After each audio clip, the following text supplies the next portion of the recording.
streaming on YouTube now. Yay. And then let's go over to TikTok. TikTok. And anime drawing plus hangout. That sound good? Ooh. Oh, that's not good. Anime drawing. I'm just going to say anime drawing. What's not good? My Apple Pencil that was charging all this time, but it wasn't. It's completely dead? It's not completely dead, but it's at 31%. Almost? Okay. Yeah. Well, that's all good. Yeah, maybe I'll just draw with my finger. All Actually, good. I can't. Hello, Lindsay. Hey. What's up? I need to go tinkle. Okay. I should have done it before stream, but I was on the phone with Mom. Yeah, Mom's calls are more important. Oh, my goodness. Hello? Hi, Grandma. Hey, Stuff Maybe. Man, it doesn't sound like there's any music on, but I know that music is playing. How's everyone doing? Whoops. Whatever. I'm still getting used to the haptic stuff. Not feeling good, got a headache, but I'm so happy you guys are streaming. Thank you, Lindsay. I hope that your headache feels better. Hey, Caleb. Hey, Joe Mama. It's been a while. Fox, hey. Now I have to be like Colton and try to manage 2 chats. We are doing good. Life's just been good so far. Hi, Eileeny. Is that right? I hope I got it. Hey, Leah. Hey, Micro. Hello. How are you guys doing? Colton's back. I hear his footsteps. I'm back. Welcome back. Oh, yeah. Kireji, Joe Mama. Joe Mama, you've been here for quite a while at this point. Leia, Micro, Caleb, Namera, Stuff Maybe, Christina's grandma. Hello on... Forgot to post how to pronounce it. Sorry. Yeah, what is it? What? Eileeny. Eileeny? Yeah. Ooh, what am I doing with my body? What are you guys doing tonight for the stream? We are probably chilling a little bit. Answer some questions, just have a good time. I don't want to treat streaming like such a serious, intense operation. I know it's much more fun to have a more chill stream anyways for you guys. Oh, you guys can tell. And if we get too intense, it's not fun for us either. Look at that big yucky thing on my lip. Ew, what is it? What is that? It's the green screen. Oh, you're funny. It's a green screen. Sorry, I bet only some of them can even see my goofy brother is playing loud music I couldn't hear. It's all good. That's better. Maybe I'll just pull this. Hey, Singing Supreme? Is that how you pronounce it? Oh, it's Cutica. Cutica. It's a white heart. Cutica. We're going to have to memorize that the white heart is Cutica, but you have to probably tell us multiple times. Yeah. Just remember, obviously y'all can change your names to whatever you want. Yep. But we can only see a white heart, so we'll have no idea who you are for a while. We'll be like, oh, are you new? You'll be like, no, I've been on your streams for a while. Beaver. You can tell I have not even drawn at all today. My hands are kind of shaky. It's all good, though. Just on a different account. Nice. Ooh, that's not good. Okay, there we go. Merge. So, who signed up for Secret Admirer Challenge? Yeah! Hello, Emma. Aria, hello. Who has signed up for Secret Admirer Challenge and who is hyped? You only got a couple days left to sign up. I need to make sure I remind the Blue app that we are live. Maybe I'll draw Naomi right now. Live. Content updates. We are live. There we go. I don't think it actually pings the whole server. I think a lot of people have muted this channel because we're always pinging it when we go live, but I don't care. I don't care. Our true fans will know. Oh, it's been so long since I joined. Hello, Bing Bong. Bing Designing characters for a game I'm making, but my iPad died. That's fun. I keep forgetting to. Gonna finishing up my character reworks. What's due on the 25th? Yeah, the sign up ends probably at the end of the 25th or something. Yes, I believe so. You'd have to ask Misaki and Tori. They run the challenge. They run the Secret Admirer event. Hello, Rune. I left early these past streams, so it's all good. It's all good. There's Cutie Cador. So Cutie Cador and Cutie Ka are different. Oh, I thought they were the same. Or are they the same? Let me look. Did you switch accounts back? It looks like it. See, it's like Cutie Ka. Cutie door, Ka? like a door. I'm just like. I'm gonna make another OCN story, so I can't make any weekly. All good. It's all good. Not mandatory. They're the same. Cutie goes shoot for Cutie Couture. Okay. Okay, so that all shoot, makes sense. It's short. Short. We need to turn up our music. I can't hear. Yeah, I can't hear anything, so I'm like, there's no music. Yeah, Tilla's alive. Ah. There we go. Hello, Ash. Can't wait for Secret Admirers event. Yeah. Super fun. I'm excited. Me too. Although I'm not technically joining, but I'm not. it is I don't think exciting. I will join, but it is very exciting. I'm excited to see everyone's artwork when the show starts. Hey, Emil. Oh, Oh, isn't she cute? I decided to put her hair down. It's Naomi. it's really nice. Maybe I'll give her a headband. Dingy, hello. Just popping in. Gotta go in a minute. It's okay.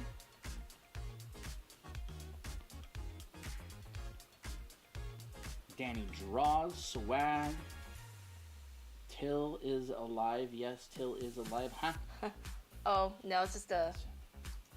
What's that show called? Alien Stage reference, I think. No idea. Sadly, I've been so busy with drawing and gotcha stuff I haven't posted in 8 weeks, if not months. So how's everybody doing today? A lot of people joining. Wow. Not a ton, but Not some a ton. people. Some. Well, that's good. Tori joined. Tori. Ghost. Aqua something reader. I didn't get to read the whole name. Shadnam Navis. I forget about the joins at the bottom. Hello. How harsh is this? You can get it for free on our profile. Or you can download it on our Blue app server. Yep. Maybe app is a word we don't like. Maybe so. I don't know. Maybe it's not even that like the word Discord or anything is banned. Maybe it's like you know what I mean? Because we used to say that all the time that they were huge. They were huge streams. I don't know. If so maybe it's actually like the word app or something. Maybe, but I don't know if the rules changed or not. We'll see. We can run more tests. Yes, why not? The diva herself being drawn. Anyone saw round 7? How y'all doing tonight? We're doing good. He's alive and happy 100%. I'm guessing that has something to do with some show I haven't seen. I'm pumped for the challenges this week. Yeah, that's going to be a lot of fun. I'm excited for the monthly challenges. I'm really excited for our classes starting in February. I am super excited for that. Yup.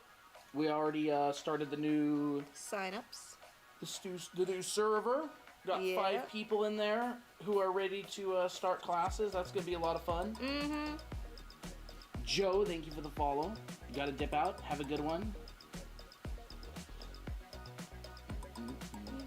I like the song.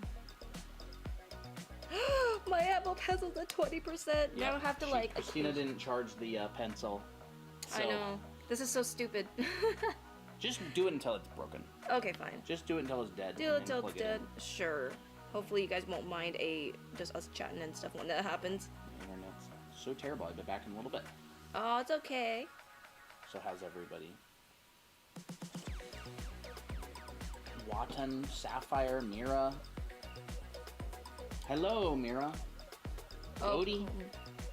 What? I forgot to tell you something. I had a dream that we were running Anime Art School live. Yeah.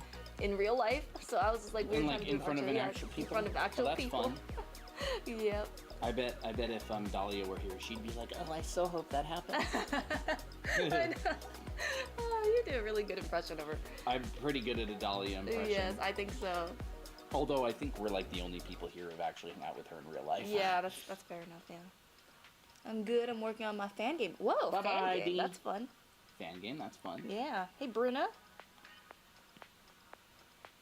You know what? I feel like coloring her. Well, why not? Pompoof, hello. Actually, Pompoof yeah, knows knows Dahlia. Yeah, Pompoof knows Dahlia. What are we talking about? Colton loves his impressions.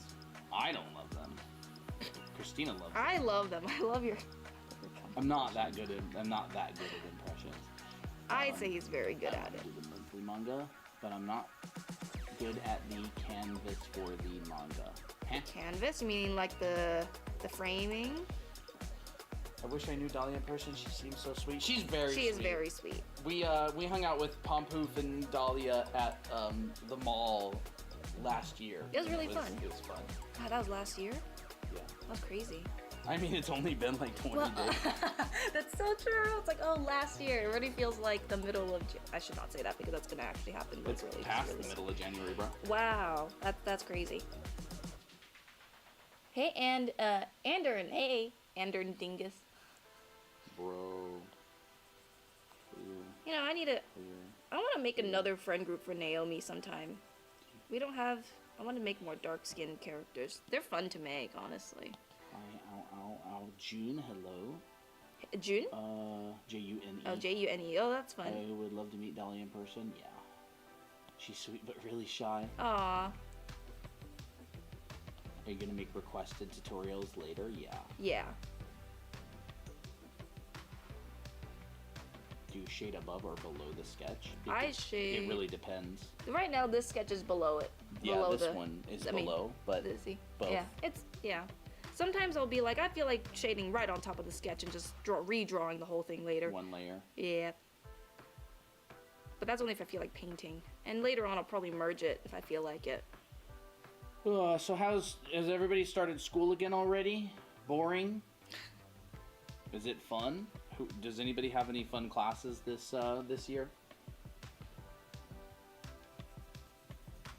Desiree, hello. Desiree, hello. I love that name. I want one of the friend groups that Naomi has. Stop school, boring. I have a unit test on Friday for history.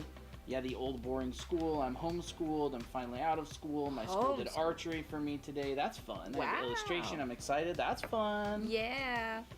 Oh wait, I forgot. Toto's here as well. Hello. Toto. She said something and I read it, but I never really went like, oh hey. Oh, I should have given her gold earrings. I forgot to do that. My school has you pick a major to study for all of high school. Mine is architecture. Oh yeah, that was like my high school. That's fun. Architecture, huh? I wonder if anybody in our audience is going to Dash. I don't know. I really don't know what other art high schools there are other than that one. Anybody here going to Dash? Yeah. I can just ask. Yeah, let's just ask it. Online classes busy lately?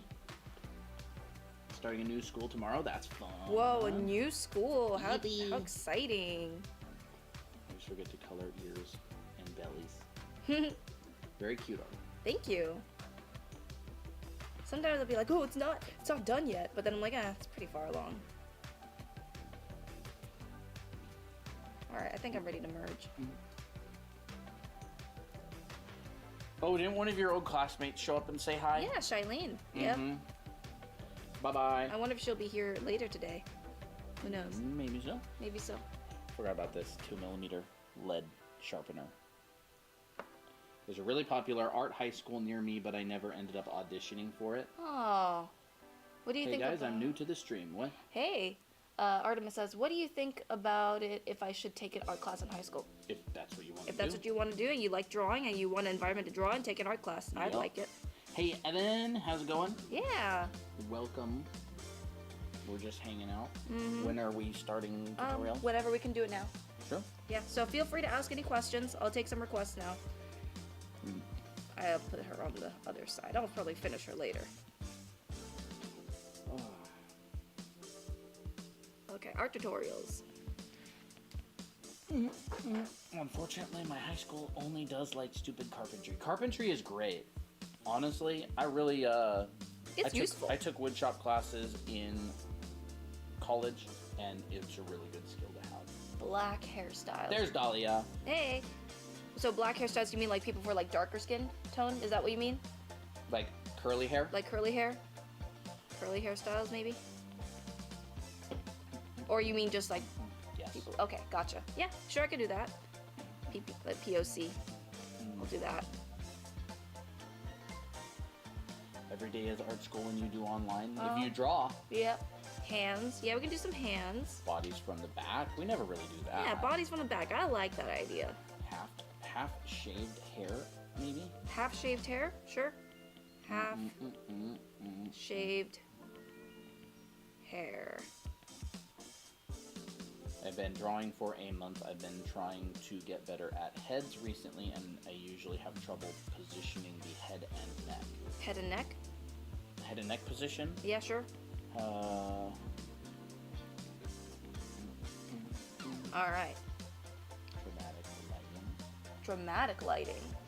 Should we write some lighting stuff? Maybe we'll cover this if Colton wants to cover it. We'll see if we do that. Different perspectives.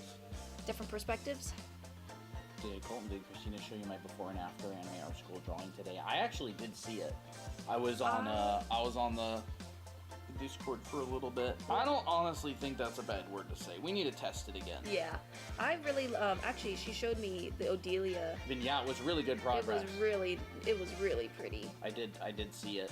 I was only on for a little tiny bit. Do you mind if I show that actually, Dahlia? Yeah. I don't think she'd mind, but I'll ask anyway. So this is Dahlia's character, Odelia. This was before she took our program. Yeah. And then this is what happens after. So, yeah. oh well, my she's God. not done with it. She's not but done she's with it. in the middle of the program. Mm-hmm, yep. So before, very nice.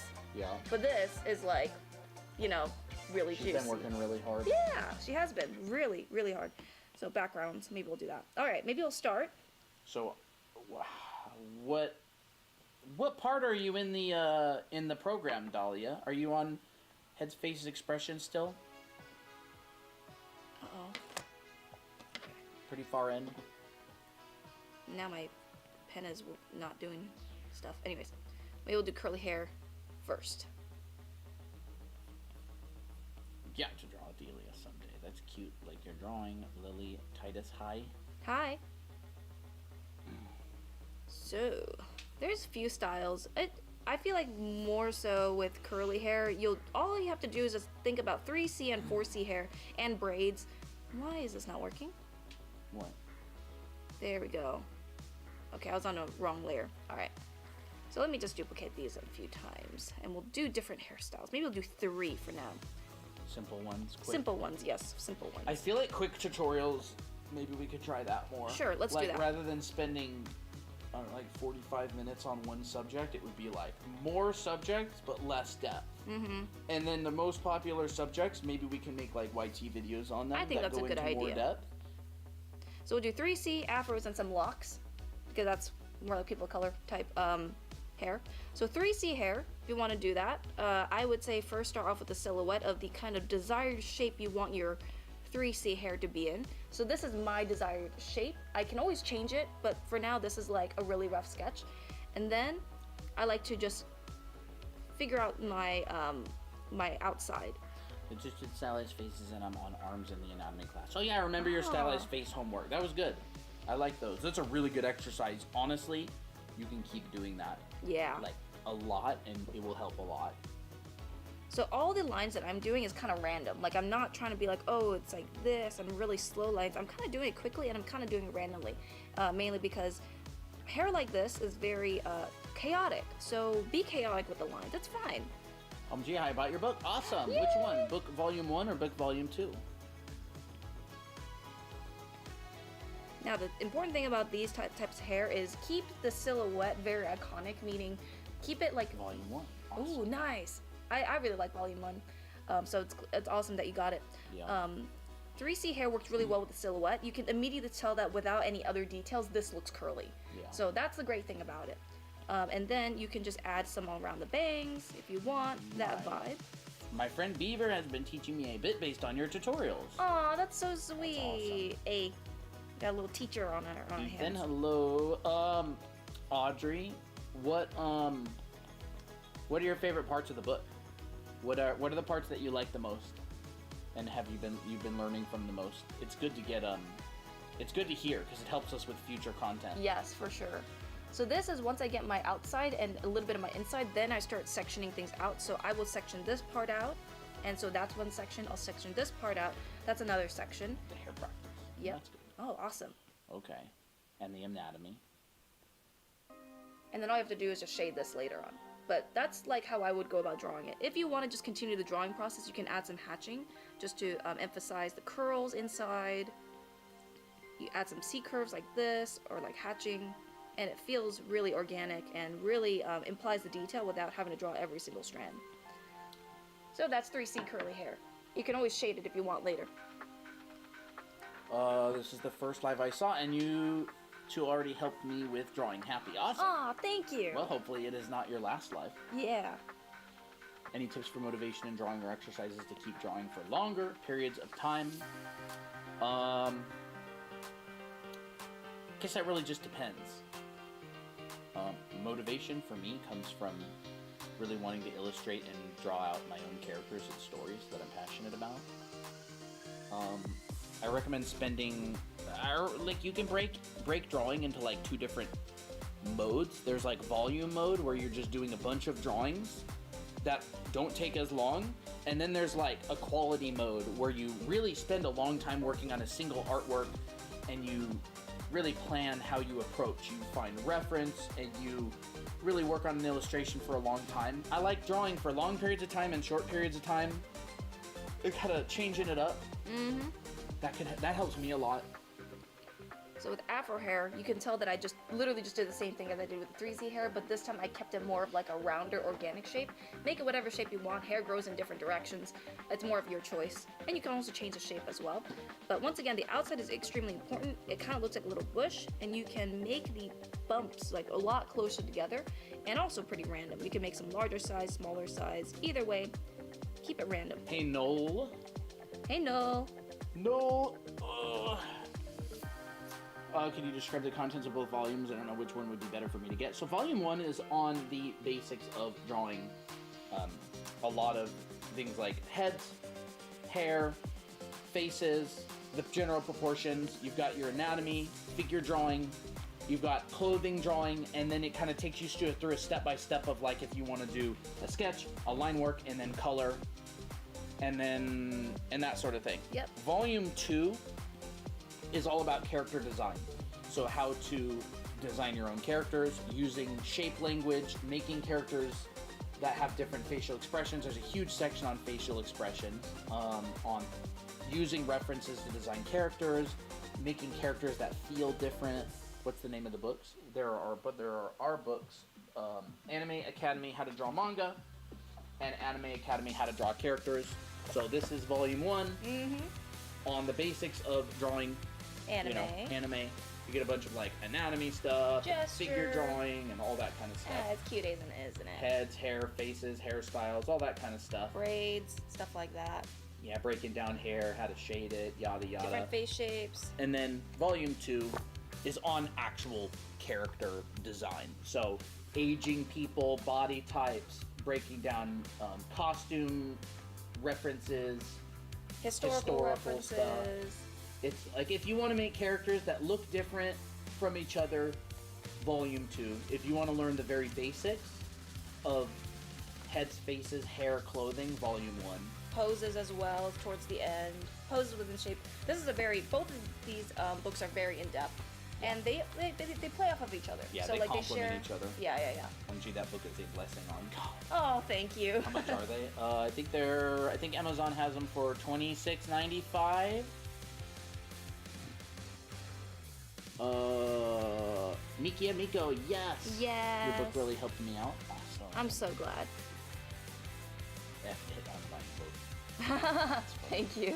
Yeah, we're very proud of the books that we built. Mm-hmm. We wanted to build the books that we wish we had when we were beginners. Oh my gosh, yeah, that's for sure. Like, and what that is was the good English. ultimate book that I wish I had, or books, when I was learning? Yeah.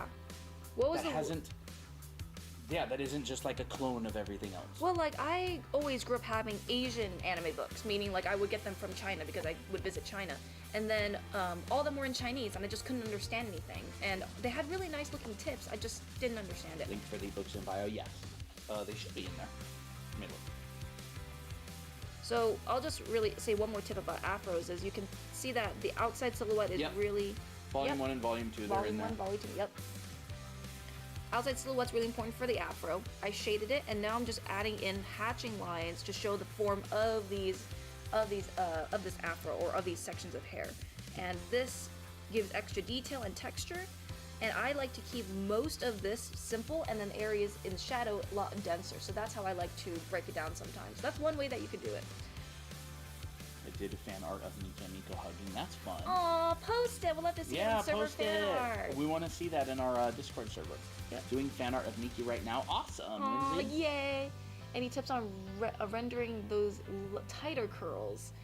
There's tighter curls. When you see tighter curls like this, it becomes more like mass. So you don't always see, like, if you see every strand of hair that looks like this, it gets very, very, You have a Discord? Yes, we do. It's in the description. Yep. You can find it on our link on YT. Let me see. So this gets really dense. Like, imagine if I put highlights on every single curl right here. Yeah. So if you go to the description of the live stream, you can go down and it's this. It's that link on the bottom. Digital brush, download, Discord invite, live class signups, etc. It's all on that page. If I were to buy only one of the books, which one is recommended? It depends what you want. They're both different. Yeah. So Colin's testing the what are the band words. So he's testing Discord. So he's just seeing what it's like. See, the funny thing is, we're running experiments. We're testing. Yeah. So I'd say if you want to draw tighter curls, keep it more graphic. So keep it within a certain shape, because a lot of hair is in this shape anyways. So you can see that this looks very chaotic. This one feels a lot more organized, and you can still tell that this has a lot of curls in it, especially when you add texture on the inside. This gives context. So I love doing it this way, personally. But if you want to be a bit more, like, individual with your strands, like, that's totally fine. I'm not going to tell you what to do. I'm just saying, these are some options that you can try. And then you can also add some extra highlights on some areas. And this just feels a lot more manageable. Like, this still feels curly, right? So yeah, that's one way. That's a few ways that you can do it. Yeah, Mira, we'll see. We will see. Your voice claims. Your voice claims for my OCs. Oh, CapCut is back. Never used it, but Voice claims for my OC. That's funny. Our style is more like yours, so thank you so much. Most Oh, people awesome. draw all these strands. Yeah, It the just strands, depends on what level of simplicity and simplification you want to go for. like, these ones have more strands, but they're still relatively in a simple. It's like some detail, more simplified, just easier for me to draw. And if you want to do like locks and stuff, you can also do the same thing, but instead of strands, you can just think of them like long udon noodles. Maybe like we'll do some longer locks that are like going down like this. Yeah. And such a big part of locks is understanding the volumes and where they're flowing. Mm-hmm. See, like, when I'm thinking about drawing locks like this, I'm thinking about the wireframe that this is, coming out from. Oh, my Apple Pencil's at 10%, whatever. So, and I'm also, like, thinking, okay, what strands would look good with these strands in here? So, like, okay, I have, like, these two strands are closer together. Maybe I'll have one that's a lot larger that's on the side. And maybe underneath I'll have, like, another long noodles on the bottom. And then so that creates this, like, really nice flow. And it's also very simple because you're not thinking about detail, you're thinking about major forms. So I'm just gonna continue. Now, of course, I don't have the reference. It would probably be a little bit better if I had one, but it's all about design. So as long as they look like believable, you're good.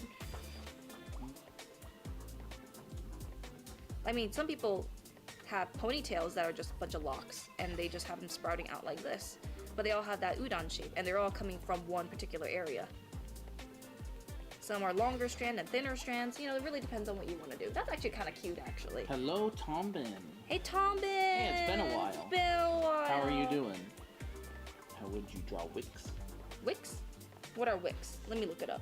Mwehehe. Mwehehe. Mwehehe. Trying to make a game. Awesome. Wicks? I'm so busy with exam. Hair. Currently fixing that, though, because I do want to learn how to make characters from imagination. Is this a wick? Is that it? Kind of like this style? I'll need your expert opinion on it. The lock ponytail, so cool. I like those. Those are really, really fun. Yeah. Those are locks. Yes, larger locks.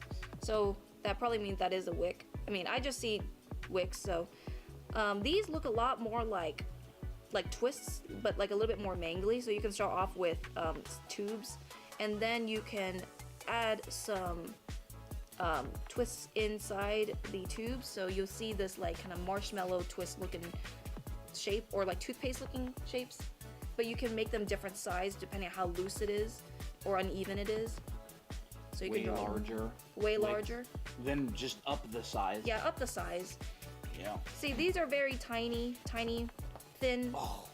twists. These are much larger, especially in comparison. So just make them larger.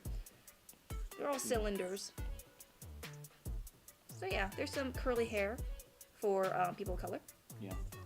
She's not drawing wicks. She just asked if those things were wicks. Oh, I see. I thought you said how to draw. No, I'm saying you're not drawing wicks right now. Right, no. You just asked if that picture you showed was that. Yes. So yes. no, this is not a tutorial for wicks. She's just drawing twists. I'm just drawing this. She's just drawing twists. Yeah, I'm just drawing twists. It's like I just see this image, so I'm like, I'm not an expert on it. That's why I ask you guys. But I can guarantee you she could draw it as soon as she sees it. Yes. Because it's just basic form drawing. Yeah. All right. Let's maybe do some bodies from the back. I think that one's fun. What do you think about that? Can you do bangs? Bangs. There's so many different kinds of bangs. There are so many different kinds. I'll write it down and maybe I'll ask you what types of bangs you want. Bodies from the back. What, Lindsay, what kind of bangs? Like curtain bangs, Blunt chalk bangs, blunt yeah. bangs, messy bangs, side swept bangs. Yeah, there's a lot. Abby has pulled back bangs. Yep. Back. Body. Messy? Messy Mickey bangs? Like Mickey bangs? Oh! Ah, okay. Well, I think should I I do just it? had the realization. should I do it now? If you want. Okay, fine. I'll just do a really quick one. Messy bangs. Yeah, I just had that realization. Messy bangs, huh? Who has that? Mickey. So for me, I draw the hairline. Here's the nose, here's the eyes. Just pretend that these are nice. This is a nice looking face. This is horrible.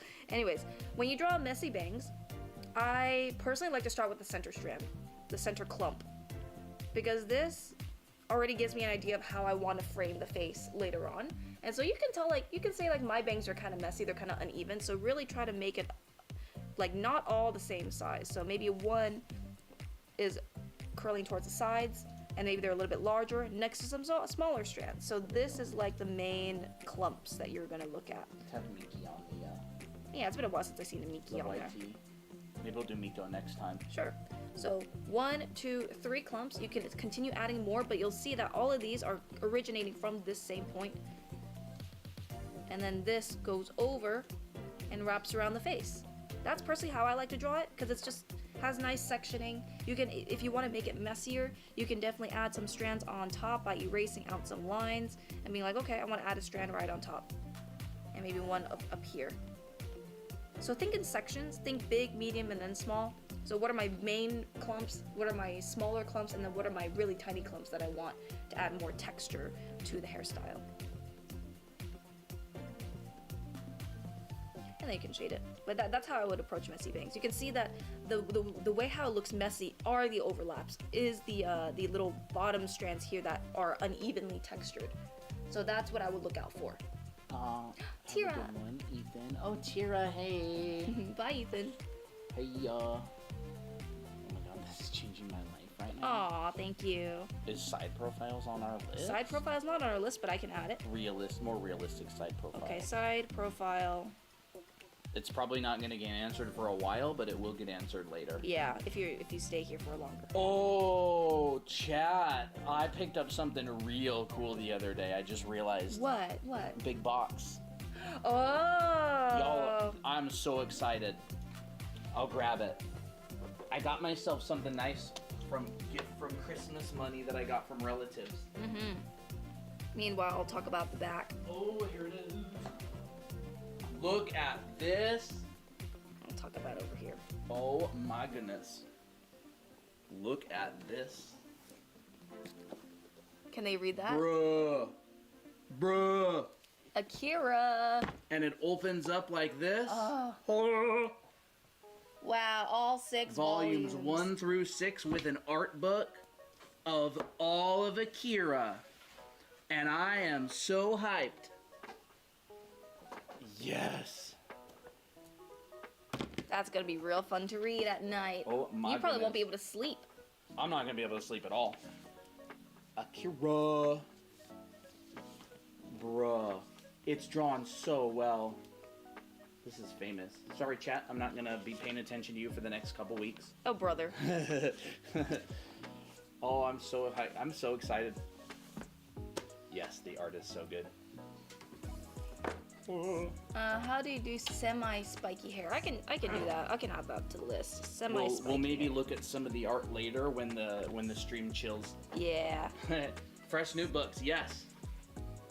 So the back of the body. I like to look at Colton for reference because he has a pretty good build. Usually for guys, they tend to be. Oh, brother, quit that. What?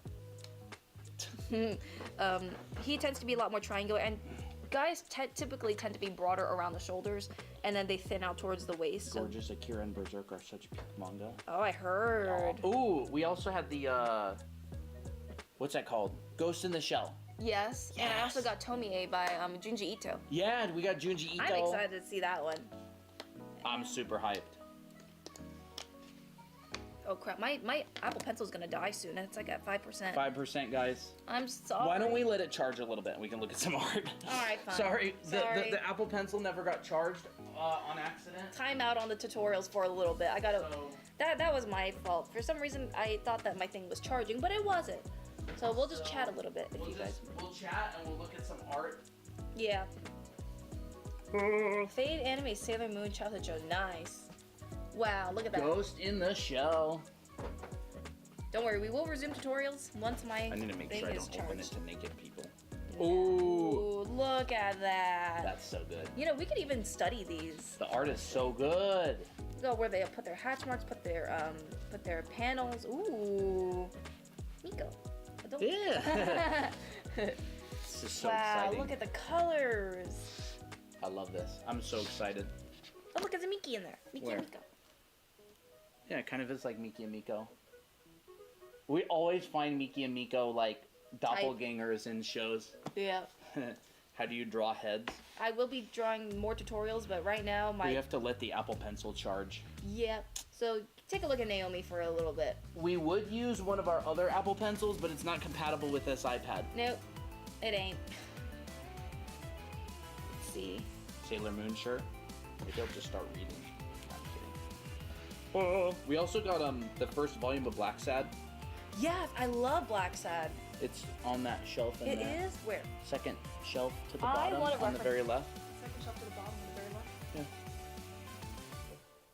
I love Black Sad. There it is. Procreate. That's the app. Oh, let's go. Look at this. Oh, it's so cool. Yeah, Black Sad is really, really cool. Very high Man. level. High level. This person can draw clothes. Yes, this person can draw expressions, everything. Wow. Oh, I'm so excited to read all these. I want my comic to look like this. Quality.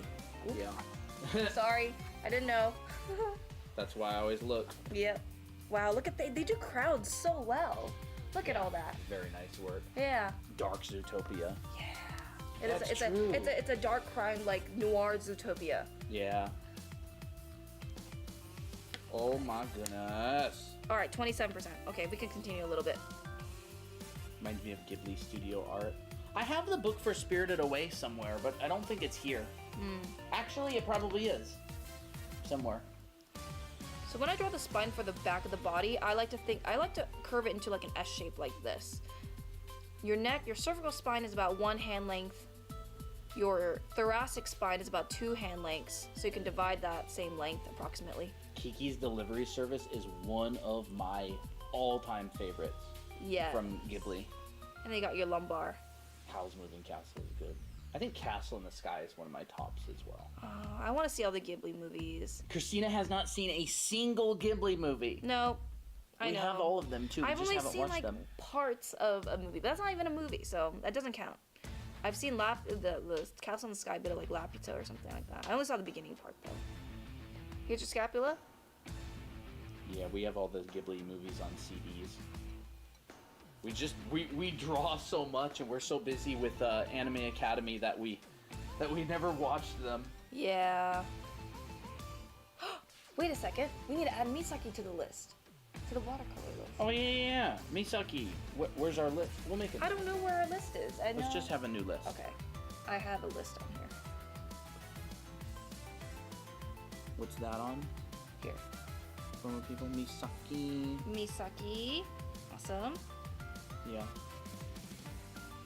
So, people who get our Anime Art School Live, as of right now, or Anime Art School, they get watercolor drawings of their OCs. Yeah. And it looks like this, Yo. along with our 2 books that are signed. Yo. The actual ones look better. Yeah, the actual ones look better. This is taken by the iPad. Those are just photos. Of Yeah, them. these are just photos. Maybe we should. Ooh, what if we made one of like Miki and Miko that were like demo ones that we could show? Yeah. That's it. That's what it. we do. That's what we do. All right. Who wants to show up to a Miki and Miko iPad or not iPad watercolor stream? That's pretty. Yes. So basically we have two online classes. One of them is Anime Art School, which is a recorded full curriculum. Mm-hmm. And we have another one which is a live class that's coming up in February. And if you purchase either one of those two, you get your character drawn in watercolor on stream. You get both of our books signed and mailed to you. Mm-hmm. That's not the Chibi art class.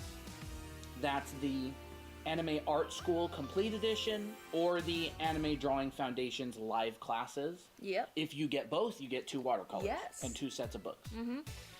Be sure that, or understand that if you do want the watercolor, we'll need your shipping information. That's yes, it. and it will be mailed to you. And Yes. we cover shipping. Yes. So if you do get the Anime Art School Live or the Anime Art School Complete Edition, You get that. you get that, and we'll be contacting you for your name and shipping address so we can mail it out to you. We've done probably 7 or 8 so far. 1, 2, 3, 4, 5, 6, 7, 8, 9. Okay, 9. Yep. Where to find that? If you want to know where to find that, you can go to the link on our bio on TikTok, or you can just DM us and I will send you that. I'll copy the link right now. So if you want to DM us, it will be Anime Live Class Sign Up or Anime Art School, either one of those. Mm-hmm. But if you do get Anime Art School first, you get a discount Yes. for Anime Art School Live. Yes, if you do want to get both, you'll get a discount for the live. If you get the complete edition, the recorded version, you get a discount. So make sure you take advantage of that if you get both of them. Mm-hmm.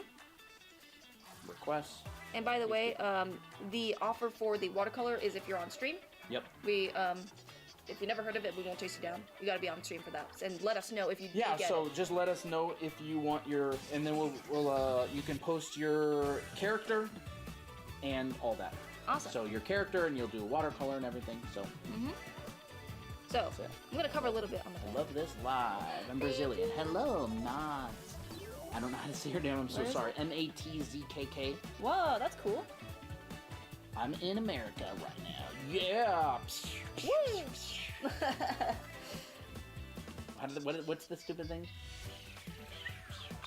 Oh, I don't know. Although bald eagles fire? don't even sound like that. That's just They're like, that's a red-tailed hawk.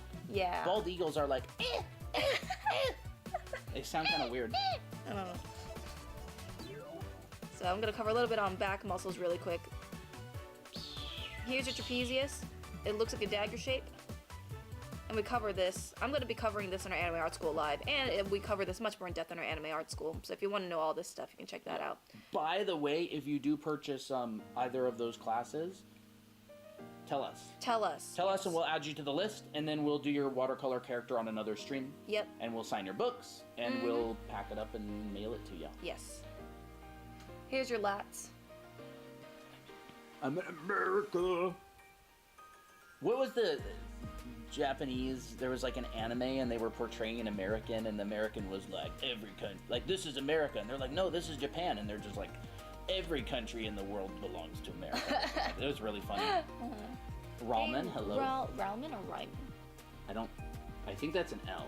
I don't think it's a capital I. Oh, okay. Hey. Is it Ramen? Ramen, right? Just got out of military. It was hell, but at least I learned Hapkido, boxing, Muay Thai. That's fun. Whoa, that's awesome. NASA, hello. NASA. So you got your trapezius, your lats, You got your scapula muscles, but I don't know if I'll go through all that. I'll just put it in gray. There are muscles on your scapula, but most of the time you won't really see them. You got your obliques, which appear also on the front and your sides. Just tried out the bang style you just showed earlier, and it helps so much. We'll be buying your class. Awesome. Thank you. Well, if you get our anime art school, or if you want to take the live classes, yeah, you'll get your color and your watercolor character. Yep. Please let us know though. Let us know. Just say it straight out. Yeah. Say. I purchased. I got the class. You can just say it in chat, or you can DM either of us on Discord. You know. My name says Matisse.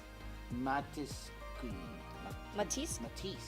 Whoa. There's like a really unhinged streamer that I think is Brazilian. Chibi. Oh, Chibi. Is Chibi a Brazilian streamer? The pink haired with the eyes that point different directions. We'll do some head and neck position. But thank you, welcome. Thank We're glad you. you're here. Alright, here's what the neck looks like in the front. And I'll do the front, side, and 3/4. So Would that be considered a VTuber? I think it's a VTuber. It's a VTuber. It's a VTuber. Here's front view. Here's a side view. Make sure that when you draw a side view, I draw with my mouse at digital. Hey, I draw with the mouse too. So don't worry about it. It's not too bad. It's not too bad. In fact, I'm really good at drawing with You the are mouse. very good at drawing with the mouse. So here's the front, here's the side, and I'll do 3/4 later. For guys, I'm just going to do it for guys for now. If I do it for girls, I'll do it later. You know what I need to do? What? I need to do a proper try-hard piece with only the mouse to show that you can draw with a mouse. Oh, that could be a good video. Try it. That'd be a good YT video. Yeah. Drawing with only the mouse Right, to show right. it's possible. It's possible. Yeah, I think that would be a really good video. That's not a bad video. All right. So for guys, necks are going to be like tree trunks, but please understand that your That's my list. I should write that down. your neck is not this thin. I mean, unless you want the character to do this, it'll be fine. It'll support it. Just remember that if your neck is way too thin, it's not going to hold very well. Once again, if you want to draw like an alien gray, that'll work. But for typical guys, I would say keep it closer to where the jawline is. I would say for this specific head shape is a bit too far, so I would narrow it down just a little bit more. It's shaped more like a tree trunk, so it's very straight. And then the traps, this part right here, will appear a lot more angular. And it'll appear a little bit higher than the base of the neck.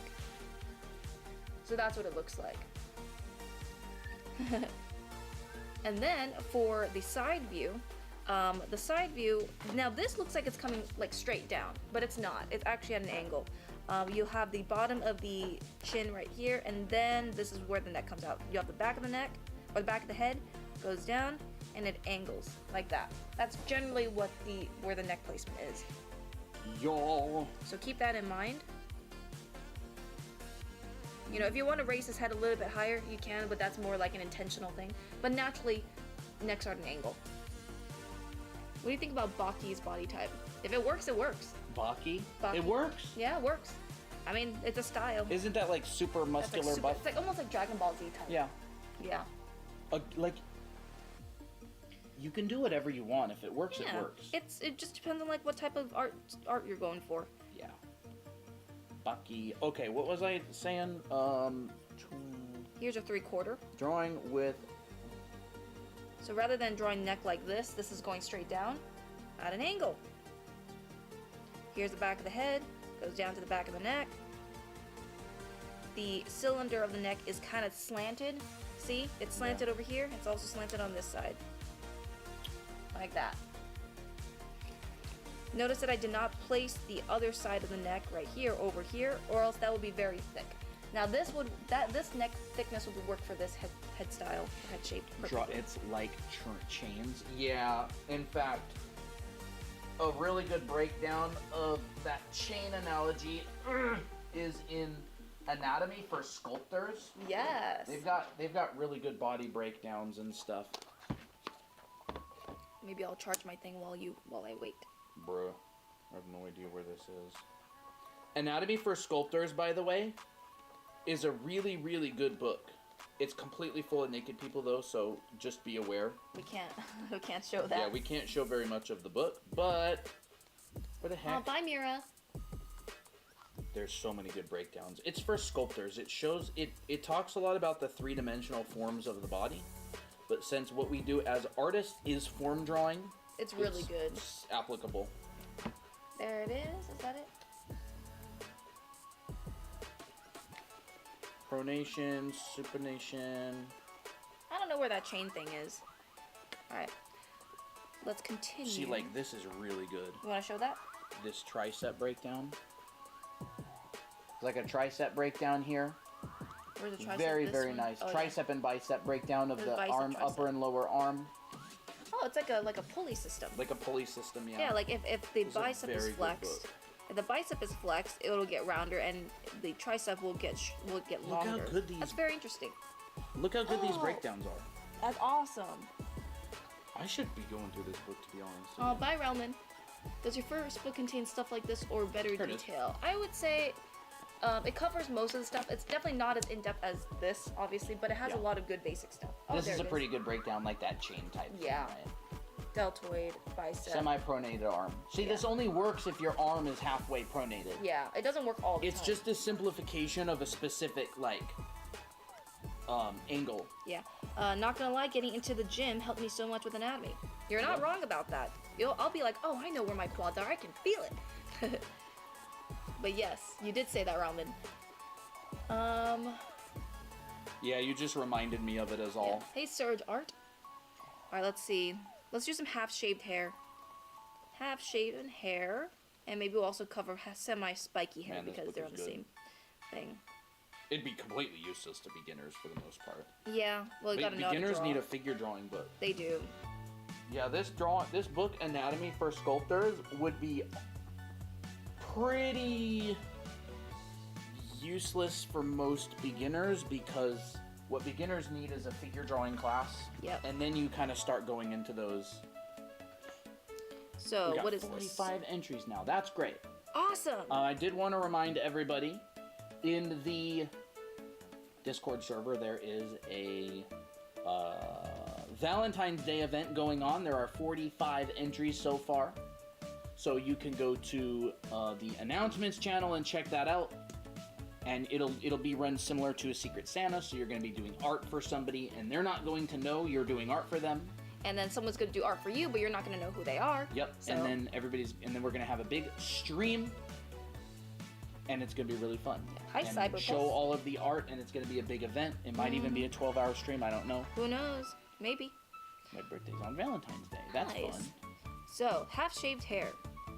I think that's pretty self-explanatory, but I feel like it's worth doing. Half-shaved hair, if I am gonna be honest, I do not like putting hair exactly on the halfway mark. It feels too, like, symmetrical. Unless you're going for that vibe. Unless you are going Like for that what? vibe. Who's that character 2C or 3C or something from what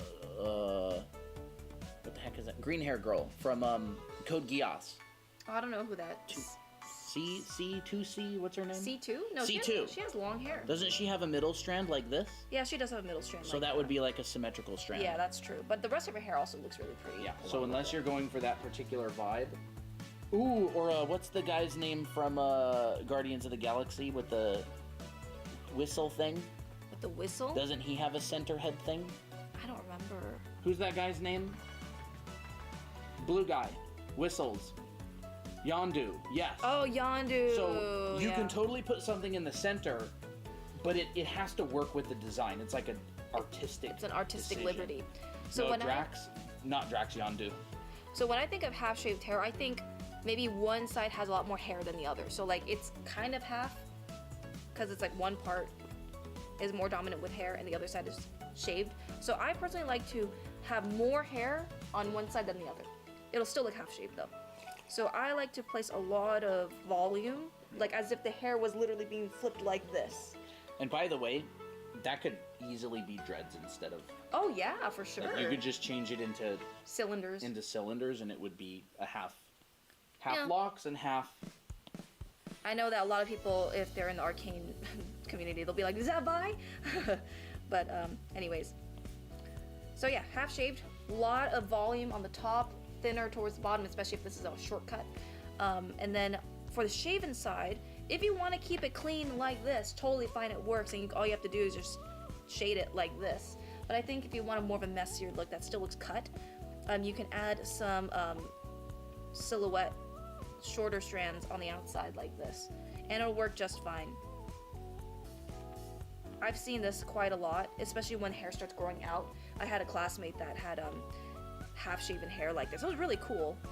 And every time it would grow out, you'll see these little bits and bobs on the sides like that. Some bumps. Yep. Hey Masu.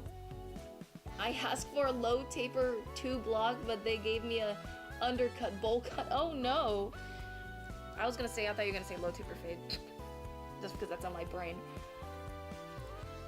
Cover visible hairlines. Yeah, I can do some visible hairlines.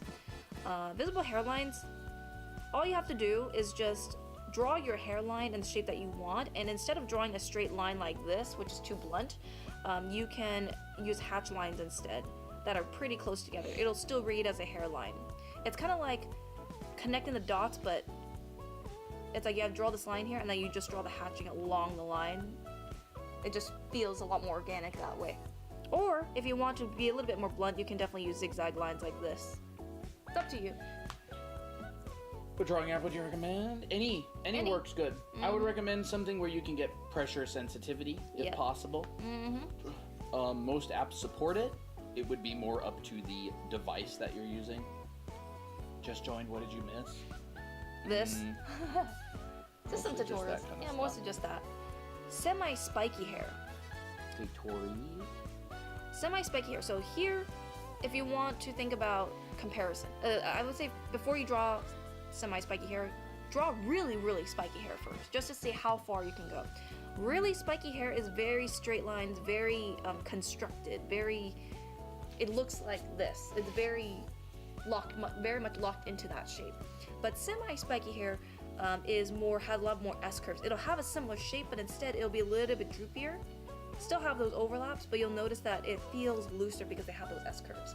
So I would say if you want semi-spiky hair like this, add more S-curves. Right? Maybe I can have one.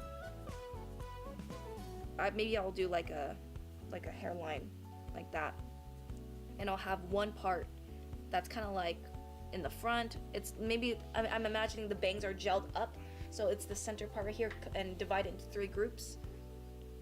And a lot of S-curves, so it doesn't feel too spiky, but it feels a little bit, feels like a little bit more gelled up. Now I need to style this a little bit nicer.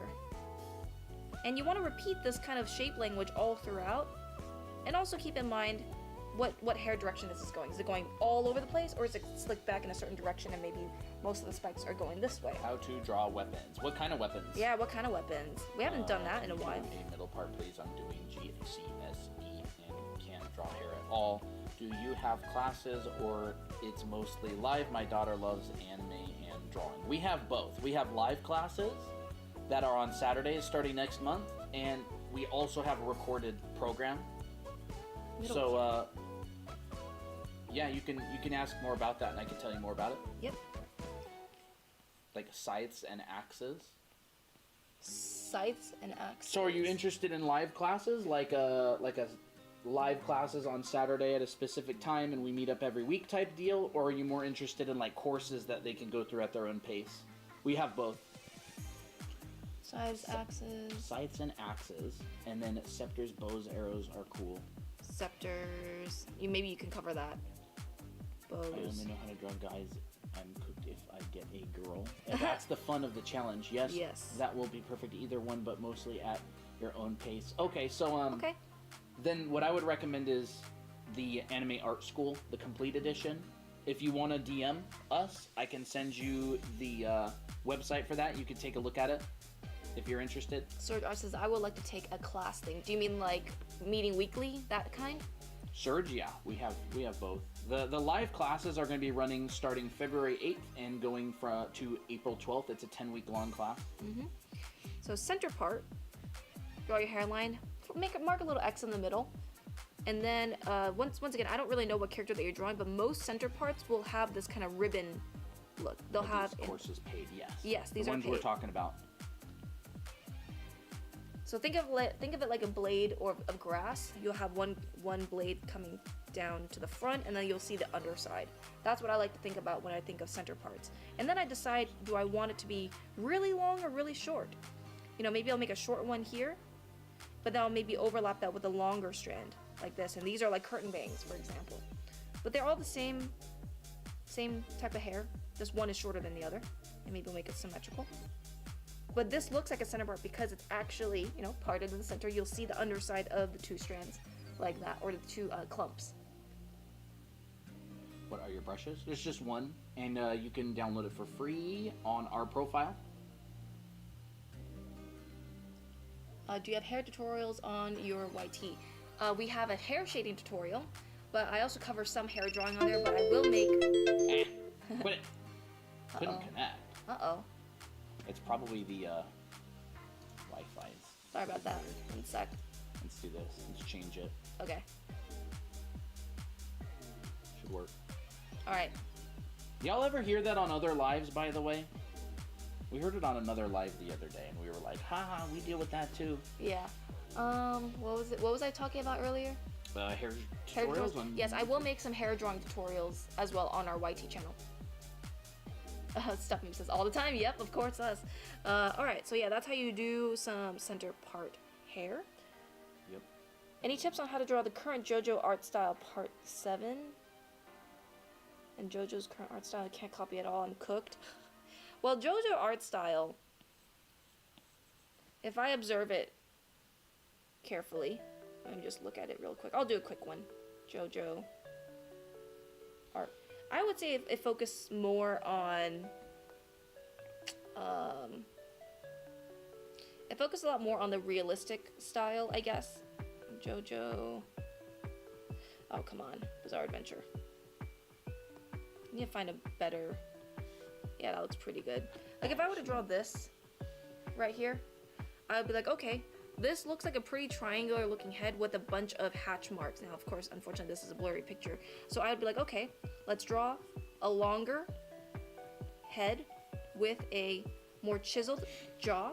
What's your YT? It is the same name, Draw Anime Academy. We're there live as well right now. Mm-hmm. More defined bridge of the nose. A lot of hatch marks, especially on the cheekbones. JoJo's got very defined cheek and side planes. Yeah, cheek and side planes, and very detailed eyes. Thicker brows. Now, of course, this isn't the best. It's a very quick one. But I think it gets the point across that all you have to do is just analyze it. Okay? Like, see, okay, where do they like to add their lines? How do they like to draw their lips? Is the nose a lot more defined than the way you draw it? How close is it to more of a realistic head size, right? You know, maybe the lips. I notice that when they draw their lips, they have a very prominent end of the mouth. They have a very prominent top lip. They really define it, and then the bottom of the lip is also very defined. You draw bangs first, then the overall hair? No. Either way, forwards, backwards, doesn't matter. For me, like, it depends on how complex the hair is. If the hair is very complex, I have to do it very simply. Then I think silhouette. Otherwise, I like to think of bangs, and then I go out from there. That's more of a personal preference. Let's see. So I'm asking you to do full body from the side and 3/4 view for female. What are you guys drawing on? It's an iPad? Mm-hmm. What brush? You can get it on our bio for free. There's just a free download for it. Mm-hmm. Side profile, realistic. I forgot to do that, so maybe I'll do that really quick. So yeah, someone asked earlier about realistic side profile. Realistic side profile. Very quick, probably. Yeah. Start with something like this. Yes. Or this. So, unfortunately, I don't think you guys can see this. Oh, there we go. Yeah, there it is. There's a side profile. So here, if I'm going to be drawing that, I start with a sphere, maybe a little bit more on the elliptical side. I draw a mask in the front. I decide where I want my chin to be. For this one specifically, I'll place it down here. I feel like that looks like more like an adult. Here is the side of the head. What I like to do is I like to draw a circle in here. This is just showing the temples in the skull. This right here. a little bit inset. Mm-hmm. Then I drop it down, and this is where I connect my jawline. Keep this part pretty angular for a more realistic look. And then here's the back of your head. For men, you'll see that there's a bump. Let's see here. You have the forehead right up here, and then you have a little bump coming from the brow ridge. What is the circle for? The circle is the side plane of the head. Yeah, this is right here. If you look at a head from the front, you'll see that the sides are pretty flat. Mm-hmm. And so that circle represents this area right here. Yep. And then the center of that circle is where the jawline comes down and the ear attaches to and stuff like that. Yeah. So here's your brow for a realistic look right there. Okay, so the eye line is, you take the top, bottom, halfway is around your eye line. A little bit above that is your brow ridge. Take the halfway point from your brow and the bottom of your chin, that's your nose. Halfway from the bottom of the nose to the chin is your lower lip. So then all you have to do is just place your features on these points. Here's your nose, here's your mouth. Your mouth gets a little bit tricky because it's more like a stair stepper. Here, your upper lip is more forward than the lower lip. And then out comes the chin. That's more like realistic. That's more realistic head proportions. So you'll see a lot more definition in the nose, and the lips, and the chin. If you want to go for more anime style, you would probably simplify that a lot more. Here's your ear. That usually ends at the end of your jawline. There you go. Here's your neck. There we go. I think I made the back of the head a little bit too round, so I'm going to square it off a little bit. There we go, that feels more realistic. Okay. Colton, do you want to... Actually, we have hands. Do people still want to do hands? I'll do hands. Kritzkin is here. Hello. How to draw Sonic. We generally don't do tutorials on how to draw specific characters from specific IPs. Every once in a while, do like a style breakdown. Yeah. Like remember when I did that the Genshin one? Yeah, that one was style fun. breakdown. I think a lot of people like that. Hands. So let's see. What about with the that side profile, right? What if you wanted to do more of like a realistic female face? Oh, realistic female face. I mean, there's so many different versions. You can't draw a single face that encapsulates every possible type of face. Yeah. There's so much variation. But there's certain features that usually show up in certain spots. Yeah. Like if I will start the side profile of a woman same way as I would start off with a guy, but I would change the curvature or the harshness of the features. For instance, it'll still be in the same spot for the jawline and the ear and stuff, but instead of making the jawline really angled like this, I make it a lot more elegant and curved. Yeah, we 3D printed this Asaro head. Yes, we did. On our resin printer.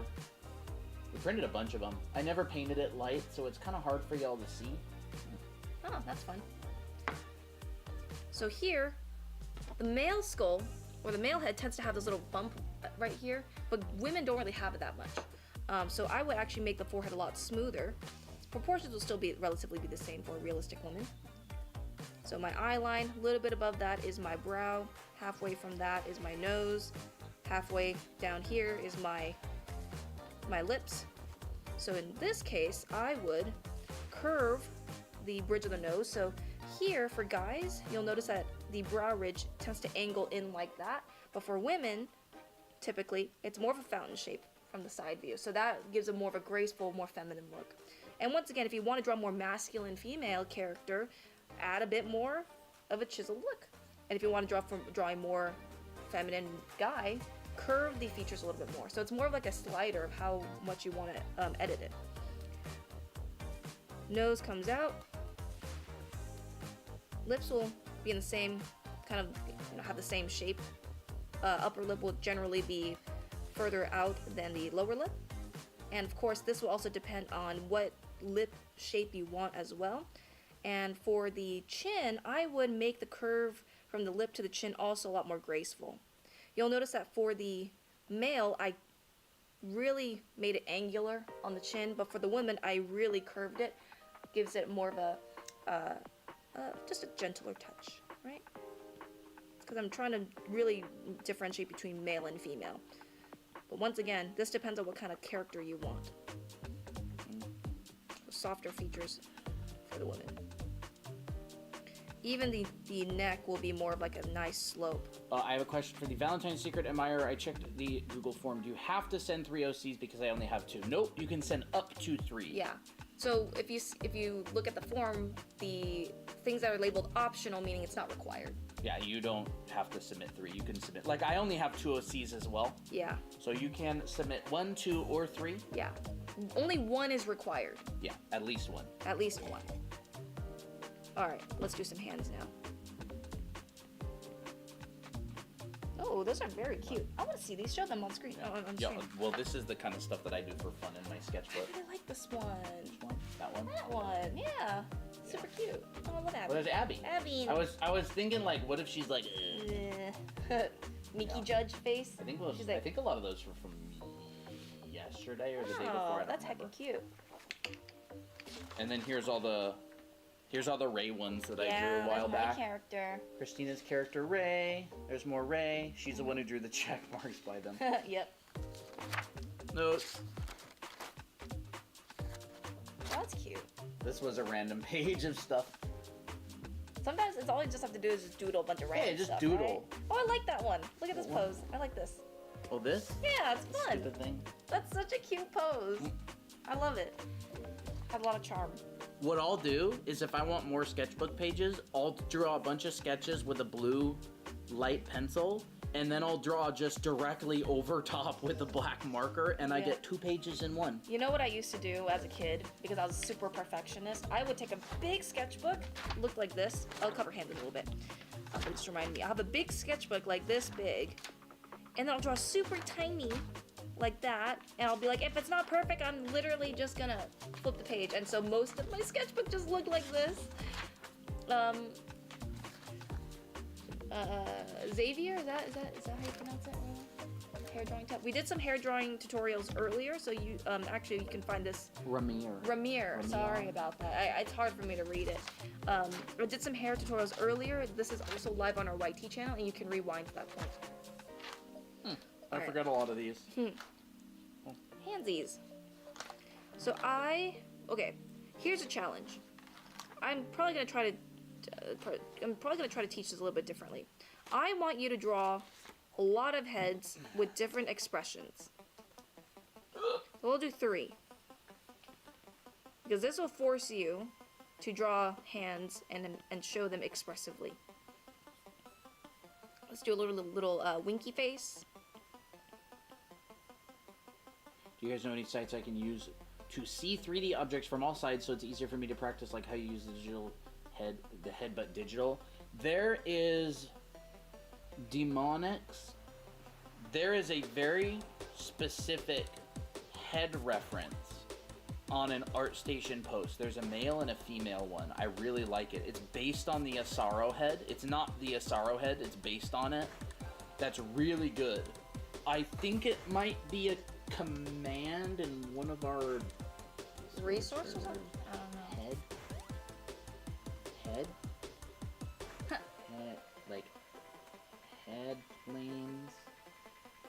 Oh. Nope. No, or planes? Anyways. Oh, there it is! Okay, there it Well, is. there's I that love that one. one. But there's actually another one as well. Ooh, we got a few follows. Huh? Got follows. Oh. Kali Art, Panda, Crimson Raccoon, Lisa says lol. Mr. Propaganda Bot, thank you for the follows. Mask Eric. That's it. Yeah, are you in Demonics? Are you in our Discord server? I'll find it. So, hands, hands are super expressive. If you just have the head, that's one thing, but if you add hands to it, it'll be much more expressive. So I would challenge you that every head that you draw, have 2 hands next to it. So this one, And I would really recommend when you're drawing hands, think of it like, what's the basic shape of the hand? So if I drew like little peace signs like this, I think of a triangle, an upside down triangle with a circle. And then I would fit that. So upside down triangle with a circle. And then I would fit my fingers in this shape. Right?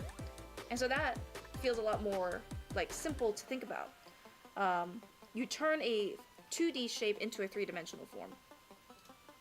Ooh, Artemis has just finished a monthly. Nice. So I'm gonna do that same thing. I'll do 2 peace signs. I'm posting them in the resource share channel. And the second guy actually has 2 different heads. And there's a, in the web browser, you can actually rotate the head around to any angle you want. So resource share channel, I went ahead and posted those. Yes, awesome. There we go. So I also think about, okay, when I do my peace sign like this, I'm thinking, okay, where is my thumb going and where are my other fingers going? They're going at a diagonal. So when I draw that, I make sure to angle my thumb and my other 2 fingers. So really be observational about your drawings. Like, it's not like it's really difficult because drawing hands has a bunch of moving parts. But if you section things off, be like, okay, I only want to draw this part right here. Yeah. So I'm thinking, okay, I'm only gonna draw how they connect. It's just to learn. Draw it to learn. You want to know the craziest thing, right? What? You got your hand here, and you go, oh, well, here's this crease, right? So the fingers must bend there. The fingers don't bend there. They bend right here. Yeah. Look, the knuckles on the back of the hand.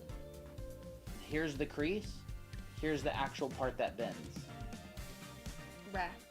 So even just learning little tips and tricks like that, like the fingers don't bend there. This is the bone. Actually, there was a schoolism short that talked about They just squish there. Yeah. So learning a bunch of little tips like that and practicing a bunch with hands and like simplifications and breakdowns and shapes. That bunch of little stuff like that. It's not hard to find information on it, but you have to learn it and you have to practice and apply it. And apply it. And draw a whole bunch of hands and go, ah, crap, I forgot. That works that way. And then you draw it again and you practice and you get better. And another thing is when you draw 2 hands, don't just copy one and paste the other. I mean, like that, you could technically. Well, but you'll get half the practice. You'll get half the practice. But another thing is, maybe you draw one hand a certain way and then you draw another hand maybe at a bit of a turned angle. So like this one here, I showed a little bit more of the pinky muscle right here. So that's like the peace sign but at an angle. And so that will give you extra practice. This one right here, like what if this person is like crying, maybe their hands are like this. So now you think, okay, I have a specific pose that I want to think about. Now how do I draw it? So this, I want my pose to look like this. And I'm thinking, okay, simple shapes, kind of like a triangle. That's angled like this, but maybe a little bit rounder. So then I add a bit of roundness. Here's my index finger, here's my thumb. And so once I understand that, then I draw it on the face. And sometimes it's not always perfect, but that's okay. It's not meant to be perfect. You're just trying to learn, right?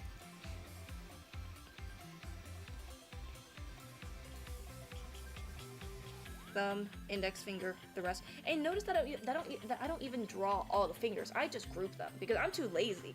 But it still gives you practice because you can always fill in the details later. Nowadays, I almost never draw the full hand because I'm too lazy. But I still don't leave it out. Yeah. Better to imply than to just leave it out completely. Oh yeah, I wanted to say, everybody here on TikTok, the future of TikTok is uncertain. If you really like the content, it's not going away. We are on our YT channel. We're live. There's 34 people watching. There's a much bigger view. So if you want to go over there, we have the same exact name. If you don't want to lose us, we're going to be there. We're going to stay there. There's a lot of long form content, really good education. You will really like it. So I just wanted to let you know that who knows how long this whole TikTok thing is going to last, but we're going to last just somewhere else. Yep. So this one I want the hand pointing because it's like, you did this. And so this is the really tricky part when you draw hands like this because it's like, oh, what's with this finger? How am I supposed to draw that? Well, the thing is, you don't really try to draw the finger. You just simplify it to a point with a nail on top, and then you add in the rest of the fingers, right? And then here, you notice that when you point your hand like this, you can definitely change your thumb position, so you can make it more towards the side, or you can drop it down. I've been seeing stuff about slickbacks. Slickback hair? Abby, sure, I can do that. Like maybe even like an Aaron type. Oh, Aaron type? Yeah, I can do that. Real quick. Forgot about the monthly challenges. I just didn't do them. Aaron Yeager hair. Jordan Barrett slickback. I don't know, like Jordan Barrett.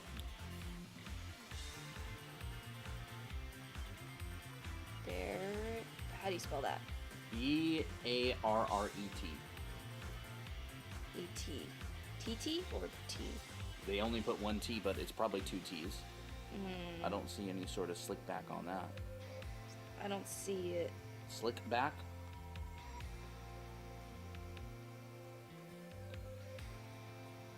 Oh. Like this? Okay, like that kind of thing. Oh, that's fun. Just pulled back, right? Just pulled back, yeah. I used to have hair like that. What? Yeah, when I was in FCD. I want to see you with that hair. It's fun. No, it hurts. When I took it out of the ponytail, it was like... it's like it didn't want to come back. Alright. So, slick back hair. Oh, you know what's something that I learned about male hairlines? It's actually not like this. It's not like that, but it's actually more of like an M shape that's a little bit more chiseled. Looks like that. Generally, yeah. Yeah, You got generally. that corner Yeah, there. got that corner And the right funny there. thing is, now that I look at it, that corner, this corner kind of looks like it follows, like the brow ridge. Yeah, the brow ridge, like this part right here, right? Yeah, kind of like that sort of thing. It's interesting. That is interesting. So that's something that I learned, and you learn every day, right? And here, if you want to draw slick back, understand, like, okay, let's analyze this really quick.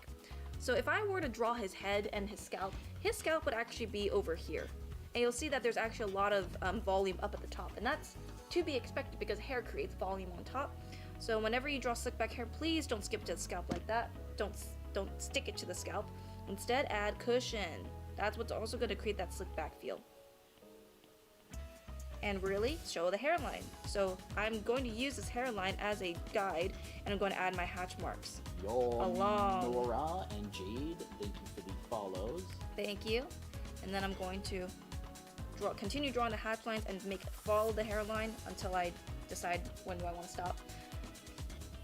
And then I would say this is the part that gets a lot of people confused, is direction. A lot of people don't know the form of the hair. So really try to imagine the hair on a wireframe, how it's going back in space. Is it going back like this, or is it going back like an upward curve? And then when you decide, then you draw all the hair strands, or this hair group, along the sphere. That's what's gonna look like a slick back. This brush is in our profile, so you can go check that out. It's for free. And of course, if this is like tied back, you can add, a little ponytail and add the rest of the hair like this. What brush is it? It's called GSS Blade 1. Yep. But you'll never be able to find it under that name, but that is the name of the brush. And then back of the hair gets a little bit thinner. Yeah, it's free. I personally like to add a bit of strands in the slick back area right there, because it makes it look a bit messier and less like stiff. So that's what I like to do. Can you get the brush for any art platform? It's an ABR. So Photoshop will be compatible with it, Clip Studio will be compatible with it, IBIS Paint, no. Yeah, and Procreate. That's the three that we know about, but if your drawing program accepts ABRs, then you're good. Yep. If it doesn't, you're cooked. Not really. I mean, I know that you can definitely make this shape. This is the brush shape. So if you want to draw it, if you want this brush on a different file or different program, you can recreate this. Yeah, if you want this brush and you want to make it yourself, it looks like a shield tilted to the side. It has a texture to it, and if I press light to hard, it has pressure, and it just gets slightly bigger as you press harder. That's it. We did not make the brush. We got it online, and we got it for free, and we give it away for free as well. My friend forgot their Discord password, so they can't sign in. I hope they can make a new one.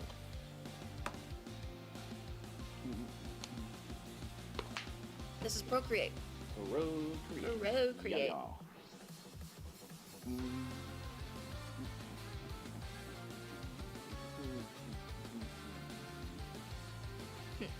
That's fun. I use your brush religiously. Well, it's not our brush, but yes, it is. It is the brush that I am a member of the Church of GSS Blade 1. I know. The Church of the Church of Best Brush. Mm-hmm. Colton, do you want to do some weapon drawing? Weapon drawing? Scythes, axes, scepters, bows, and arrows. Or do you want me to do it? I can try. I can do some weapon drawing. Sure. But I don't teach the same way that Christina does. I need my iPad. You need your Because iPad? I have. Oh, yeah. Oh, my pen's at 5%, unfortunately. Where the heck is my iPad? How to draw curtain bangs detailed. Okay, I'll do that really quick. If you want to draw detailed curtain bangs, first start simple. You always have to start simple. Please don't start detailed because you're going to get overwhelmed. So understand that the shape is a blade of grass that's really long. And so always start simple first. Get the overall gesture. You can add some extra layers if that's what you want. And then you can add details later. I'm good. That's Sephiroth bangs. Yeah, Sephiroth bangs. So when I add details, I just do overlaps. I don't try to do all of this stuff. I imply detail through just drawing more strands overlapping each other. And so maybe I want to separate this strand out and this strand out. Automatically looks more detailed, right? Should I buy Procreate? I'm currently using Ibis Paint, which is free. I would, but it depends on what you like. If you want to add more detail, you can imply the curve by adding some hatch lines like this. And that is showing the grain of the hair. And so that's another way that you can add detail. How am I able to join the Discord? You can go to the link on our profile and join through there, or you can just send us a direct message asking for the invite, and I'll just send it to you. So if anybody wants to join the Discord server, you can just send us a direct message here on TikTok, and I'll just paste the invite directly into the chat so you can join. Curtain bangs. A little bit more detail this time. Alright, Colton, I'll let you take over. This song. This is the song that I get. This is the song. Alright, let's switch. It's Colton's time. This is my Colton's time. turn. So, you want to know about weapon drawing. You want to know about... Bro, I'm so staticky. No, don't static. sting me. If you want to be able to do weapon drawing, weapons are almost entirely shape-based. So I did some weapons back in the day when I was a concept artist for Guild Wars, and I've done a lot of guns for games as well. So these are some demos that I did for a class I built a long time ago, and weapon drawing is pretty much entirely shape-based. Alright, so here's a sword, here's an axe, here's a bow, and I can do some drawing on stream as well. Here's a shield. So if you want to get good at weapon drawing, it's a design thing. 14%, let's do it. You don't need symmetry tool. So let's say we want to make a sword, right? So let's draw a line that we're going to base the sword on. So let's just say, that's my line, this is my sword. We need an area for the handle, we need an area for the blade. Now, what kind of sword do I want? Do I want a pointy sword that's really fast and you can whip around? Do I want a guts type sword that's really big, like something that Cloud would have? These are really important questions because you need to know what kind of weapon and what function it's going to be used for. You're not just going to have like a general weapon. Yeah. It's like, what do you want it to be? Pointy, quick? Katana. A katana, That's right? A very big distinct shape. So these are all really important questions. When I was on Guild Wars, their sets come in 16 weapons. They have, I'm not going to name them all. I probably can't even name them all off the top of my head, but they had short swords, long swords, two-handed swords, an axe, a war hammer, great swords. They had like a rifle, a pistol, a shield. They had like an offhand thing. I never played Guild Wars 2 personally, but I did do design for it. So all of these weapons had a very specific purpose. Are they big? Are they heavy? Are they small? Are they light? Are they whatever? And so we would apply the shape language to each of them. So let's do something maybe like a big sword, right? So A great sword? like a great sword or a big sword, right? So let's make sure the handle is long enough that you can put 2 hands on it. Oh. And then you think, what kind of vibe do I want? Do I want it to be angular? Do I want it to be more, curvy? Do I want it based on maybe like floral patterns or something? Do I want it to be kind of magical based on something, right? God, another Tori. Tori, thank you for the follow. Love Estelle, thank you for following So Mango. that's the sort of thing that I think about, is I go, what kind of vibe do I want, right? And so weapon effects can enhance it as well. So like I went on here and designed 3 different handles for, this one is more pointy and thinner. This one is more kind of flame-like and has more curves. And then this one right here is pointy but in a different way. Hey, And then I added some effects to it. So it's essentially the same blade. You can actually see this one in the middle is like the fattest, whitest, and then this one on the right is the thinnest. So there we go. I don't know if I'll do the Attack on Titan style just yet. We'll see how I feel about it. So, maybe we can make a nice big sword. So we can come down like this. And I'm going to use my principles of design, which is I'm going to try to make things uneven. And TikTok wants us to solve a puzzle. Hold on. And there we go. Now, so let's make a big sword. Let's make a big sword with a big handle. And we'll do something simple. So maybe the shape of my sword can kind of take up this sort of area, like that. And I'm really gonna try and feel, does this ratio between the blade and the handle feel good? Because that's what my base is going to be.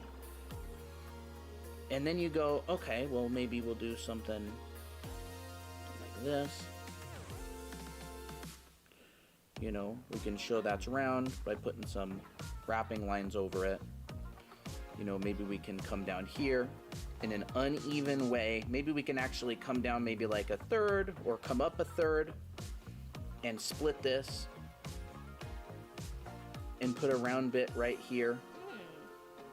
Right? Maybe we can come in, carve that out a little bit. More stylish. Maybe we can add some chips to the blade. Something like that. Show it's used. Well, that also affects the shape of the overall blade itself. Yes, this creates interest points along the blade as well. Maybe we can come up here, make this a little bit more interesting, pull it out. You could round it off and do something like this instead. Maybe you could do that. You could have a C curve on this side and an S curve on that side if you want it to be asymmetrical. If you want to keep that symmetry, you could have a C curve on both sides. I kind of like the pointed look. I like the pointed look too. These things are really important. How do you want this handle and everything to go? So, you could bring this up. You could bring this up and out. And remember, when you're doing weapon design, like something like this, you're spending hours on these. Doing a side view, I'm spending hours working on these, figuring out all the shapes, and I'm going materials, right? A lot of this looks cooler because the materials. And so I'm coming up with the side view 2D shape first, and then I'm thinking of the coming towards me and going away from me. So right now I'm coming up with an interesting side view shape. And then later, maybe I'm gonna start carving in here and actually going, I'm gonna pull things towards me and I'm gonna push things away. It's like sculpting. It's sculpting. Like pottery. And so as much as it doesn't feel like it, these are, this is dimensional drawing as well. It just doesn't seem like it, right? So maybe I make this sword longer. Audrey was asking, what about a mace? A mace? Mace is cool. Yeah, we did. Actually, funny enough, yeah, we did maces as well. So a mace, I'm probably going to start with a sphere. You don't have to at all. You can make the mace. Man, on Guild Wars, they did some really cool maces. But, right, you could do a mace, and it looks like a lollipop. Yeah. And then, of course, your traditional kind of idea of a mace. This is really big, right? You could make it smaller. You could change the proportions. You could go... Maybe the mace is more based on this sort of thing. So maybe this one is big, and maybe the spikes come out that far. So I'm adding these cones on it, right? Maybe I have one that's like this, and it comes out, and it just breaks the corner. And maybe, like, think about this, right? So you've got all of these spikes on it. You've got all these spikes. Now, are all of the spikes the same length and size? Or are you going to vary them, right? Are some going to be much bigger and others are going to be much smaller? That's going to make it feel like, say you're designing a mace for an orc type character. You're probably going to have a lot more variation in the construction, right? So if this is for an orc, like, I'm thinking you're probably going to have like a really big spike and maybe like this, and then you're going to have a little spike right here, and then maybe you have a really big spike right here. They probably don't really care too much about perfection. They don't care about perfection, right? If this is like more of a human design, these are probably all going to be the same spike. There's probably going to be some sort of a manufacturing process where all these spikes are the same. They're all evenly spaced out from each other. And if it's like an elven design, then it's going to be much more decorative and much more elegant, right? So maybe you have like an elven mace. Renee Dross is back. Hello, welcome back. Welcome back. Right, so if I have an elven mace, maybe this comes down like this sort of thing, right? And it could come out. Ooh, so pretty. And kind of go into something like this. And I'm gonna have this really nice decorative feel. So this is playing on kind of your like tropes, right? Maybe you have something like this, and maybe this isn't even, maybe they don't even use spikes like that. Maybe the mace is just kind of, this is the fancy one, Rin. maybe the mace is just kind of like this. It's like a blunt object, I guess. Yeah, so I'm doing form drawing. So that's a form. This is a form. Here's my center point. And so maybe, how many spikes do I want this to have? 1, 2, 3, 4, 5, 6, 7, 8 on the back. Hi, Mr. Star. So maybe we come out like this. Oh, that is maybe we come out like this. You know, and then maybe on the end, they've got this. Ooh, that's cool. And so that come towards me. And so maybe we've got like a, yeah, it can look almost like a leaf, like a leaf pattern or something, right? Kimi says it looks like a flower. So you could do something like that. If you like, I don't picture an orc using this. I don't. I picture an orc, you know, using something. Home can definitely draw guns, but I feel like that would just bore a lot of people to death.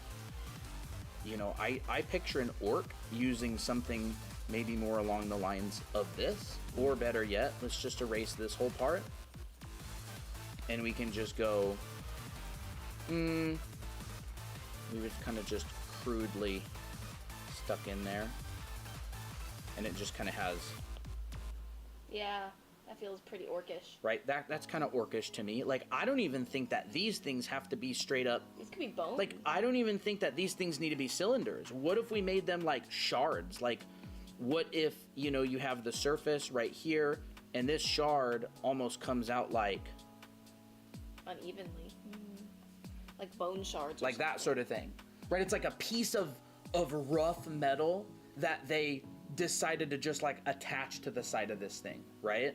So seen one with chains, that would probably be more like a flail.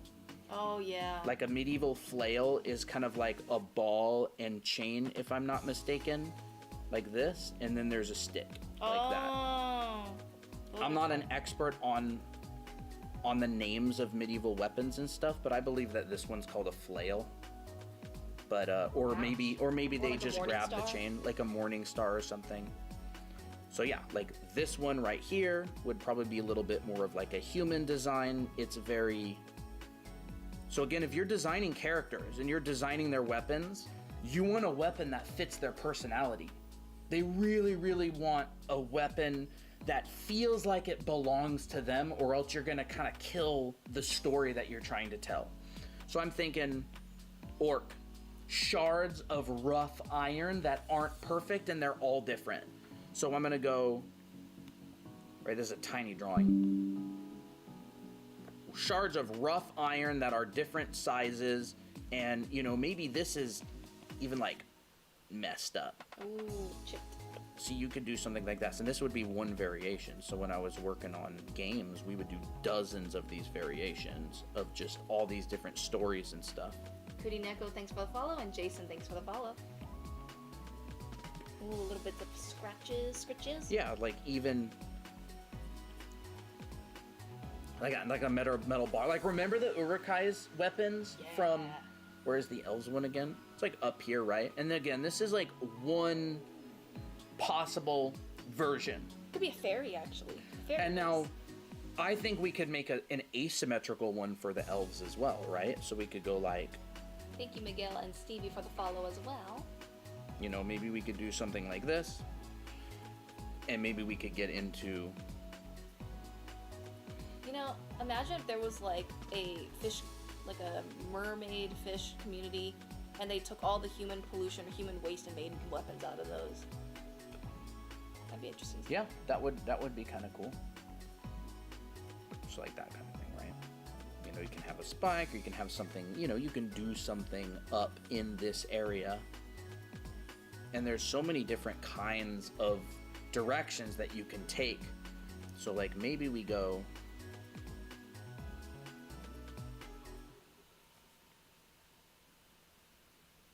Maybe make this one smaller.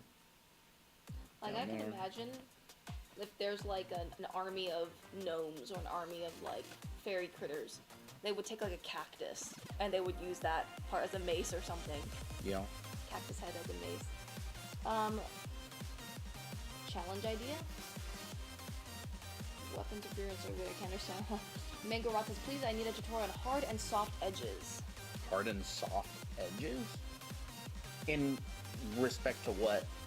Like what they are, or how to use them, or why to use them? See, I'm trying to space these out evenly, and I'm making most of them a very similar size.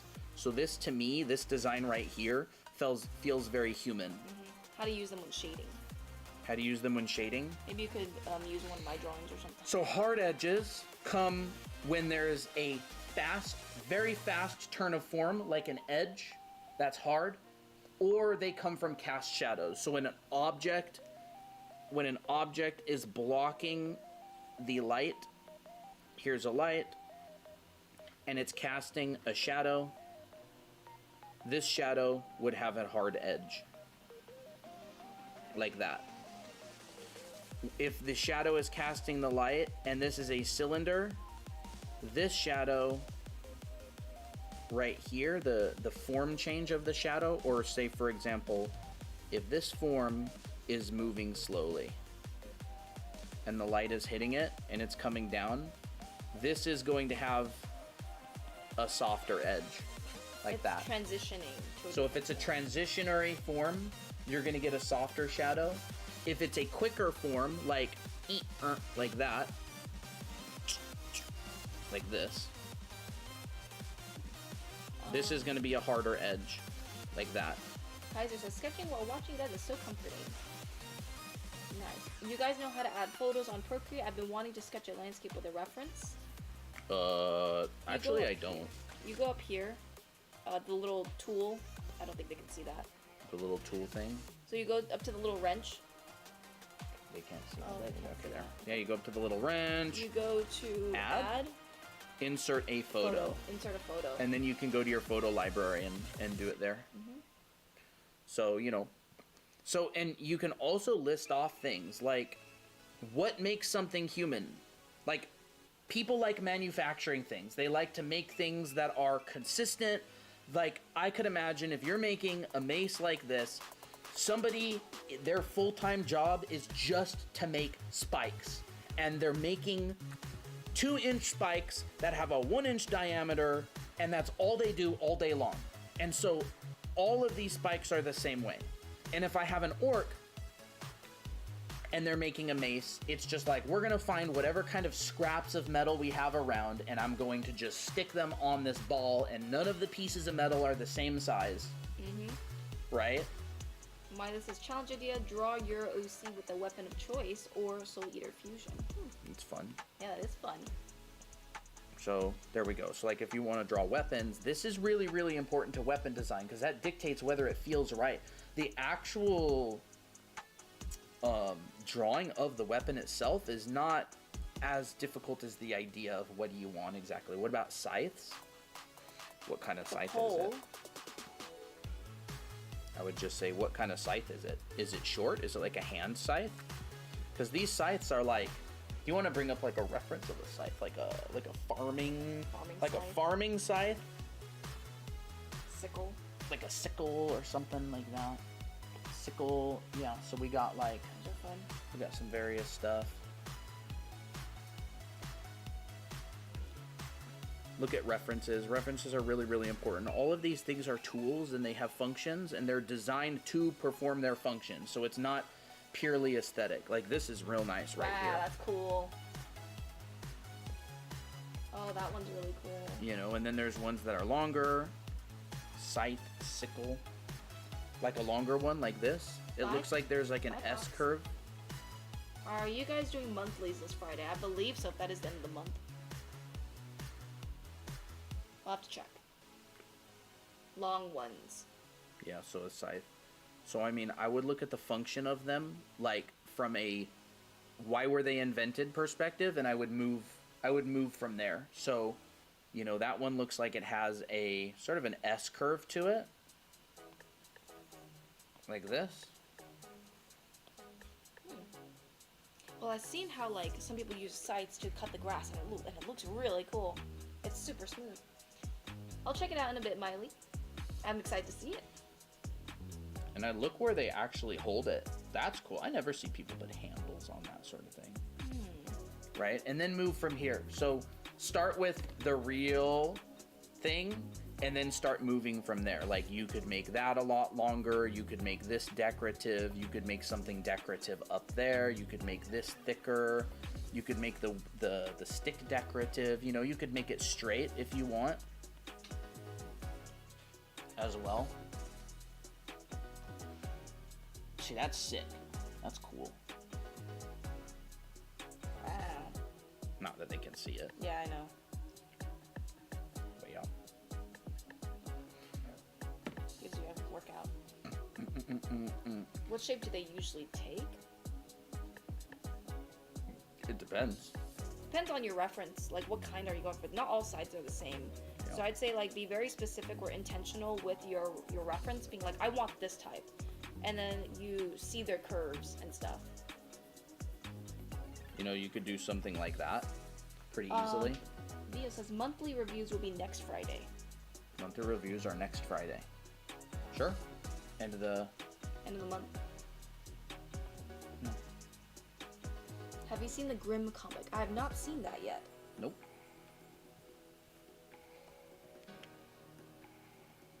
Well, yeah, so that's weapons. I mean, if you want to draw like guns and stuff, that would all be based on like boxes and things. How does Colton draw reference that easily go overwhelmed with the shapes? Lots of practice. Do it a lot. You break it down into simple things like, what are the main shapes that I see, right? What are the proportions? And so you go, there's a long stick.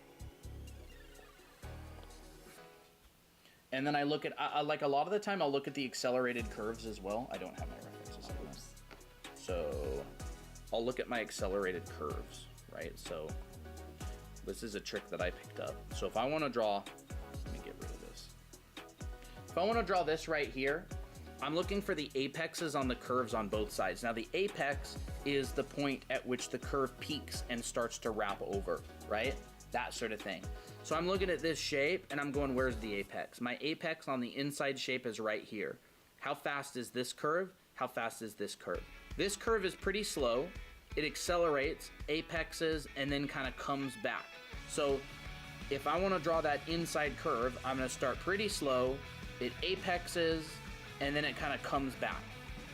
So like that's sort of what I'm thinking about when I draw that inside curve. And then the outside curve, I'm like, okay, it kind of goes up like that.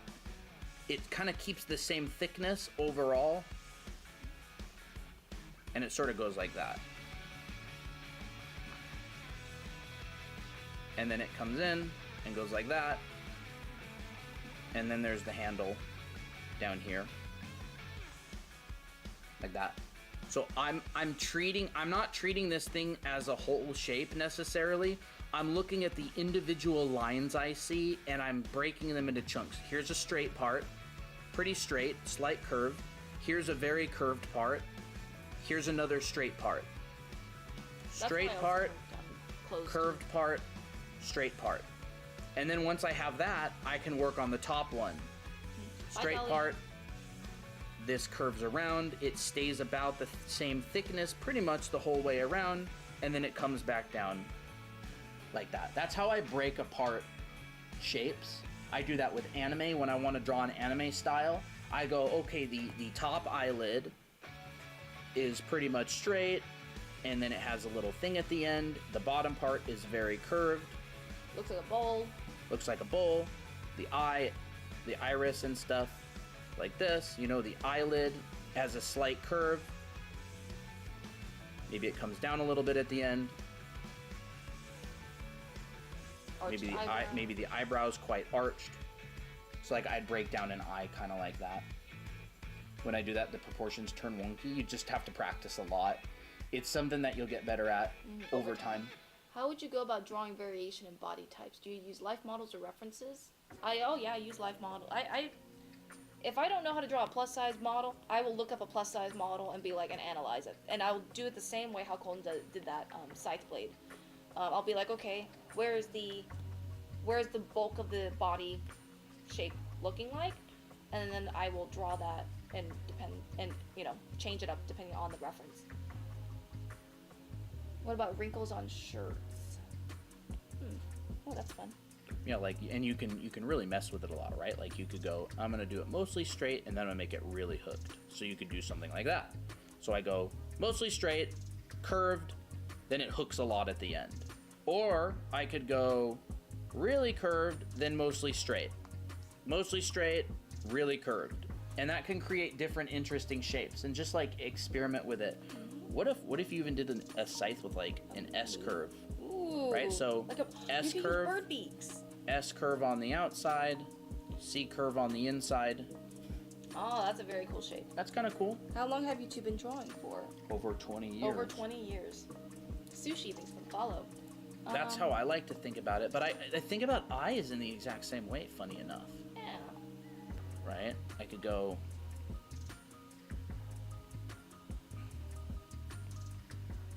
You know...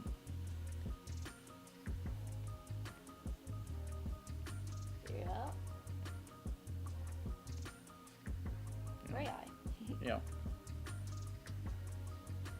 In drawing weapons, do you also think about flashiness or practicality as well? It depends on the project.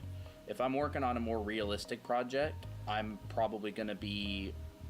I come from entertainment design, so I've worked on a bunch of video games. Some video games want to be a little bit more realistic and grounded. Some want to be a little bit more flashy. But remember, if you're trying to entertain people, you always want it to look good. You know, and you can make them look older by adding a crease right here. Oh, that looks very nice. I don't know how to make a torso. Maybe you can talk about the egg and the squishy middle. Torso, the rib cage is like an egg. Your sides are a squishy middle, and it's on a box. Kind of like that in a nutshell. But you can always change that thing up. That's how you can think about the torso. Yeah. Is you got this hard part, which is the rib cage. You got the squishy middle, which represents your abs and your obliques, and then you got the box, which represents your pelvis, with all the muscles that attach that. Actually, one exercise that Miyuki Long, one of my teachers, talked about was you have a sphere and then a box in whatever direction that you want, Yeah. and then you try to connect it. Yep. Like a form exercise. That's a great exercise. That's basically what a body looks like. That's fun. Yeah. Yeah. Oh, that's a back. Yeah. Torsos, you know, I mean, the general proportions of a torso is 2x1 boxes, so The boxes are like your obliques. you got a box here. So your sides. That's the squishy That. one.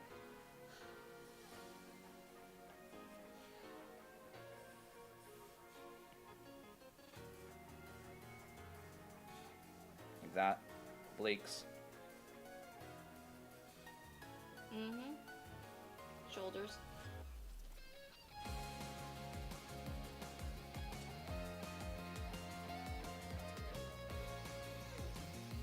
How do you both feel about the pillow method for body posing? I mean, the pillow method is just a way to break down the bend and squish. Squish? Yeah. Yeah, squish. Squish. Like, pillows are pretty nice because you get a little bit more perspective. Like the corners, it's a lot of animation students will practice the pillows and they'll try to give personalities to them. What do you want to do? I think it's great. It really just, it's the same thing as... The bean. Yeah. It's the same thing as the bean. It's good. It's just an exercise. It's very great. Yeah. I'd say just draw a bunch of pillows and then turn them into torsos. Yep. Add personality, or add, like, maybe just think of the pillow as a character. If you want, you can even think of the torso as a character. How is it turning? You know, what does a person's torso look like when they're excited? Sorry, guys. Uh-oh. It died. Pen died. Pen died. That's a very nice looking It's torso. been on its last legs for a while. Yeah. We've been barely surviving this stream. I know. Yeah, I don't know. I need a tinkle. What do y'all want to do? I don't know. Do we need something to look at? Yeah, have something to look at. We'll show some Mickeys. I don't know. There you go. Let's find some Mickey drawings of mine. There's a bunch of them at the bottom. Alright. I like the bean sketches. Yeah, the bean sketches are a very, very fun exercise. Obviously, as with anything, right? Think about it like, I don't know, pull-ups, right? It's gonna exercise some muscles, but it's not gonna exercise others. So if you wanna be buff, you're not only gonna do pull-ups, you're not only gonna do push-ups. They're very good exercise, but they focus on one particular thing. It's an important thing, but it's not everything. So in my opinion, the best way to get better at drawing is to practice a bunch of really good exercises. Miki, that's not Miki. There's Sakura.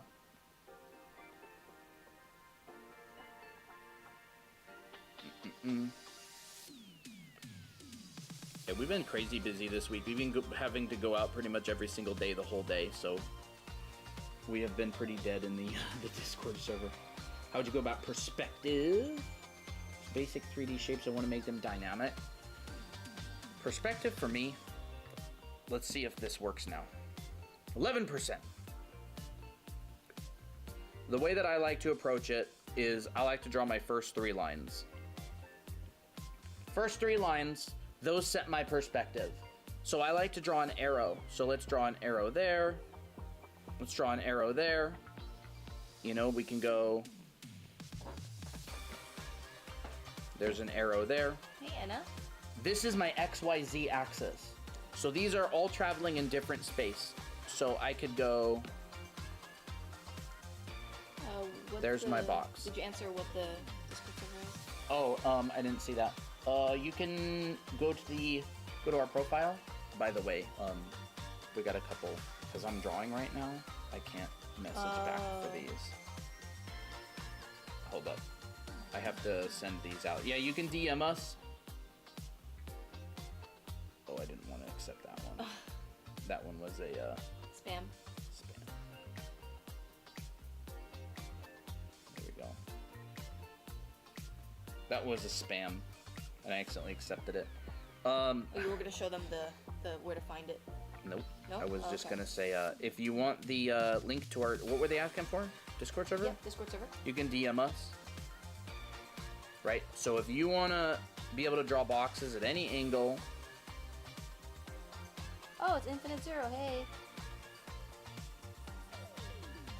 I like to start off with an arrow, and that sets my perspective. So if I say I want to look up at something from below, like very, very up at something, I'll go... maybe... Thank you, Melody and Sabrina, for the follow. I'll go like that. So I'm looking up at this. Ooh. From below. I can draw the bottom plane, and I could go like that, right? I want to look up at a box from below. So say you're drawing a person, and here's their torso, and then their hip box is kind of tilted a little bit more forward. I could go like this, and then here is the body. Ooh. And then maybe their head is up here, and it's tilted back. Thank you, PNG, for the follow. And there's their ear, and then you can see underneath of that.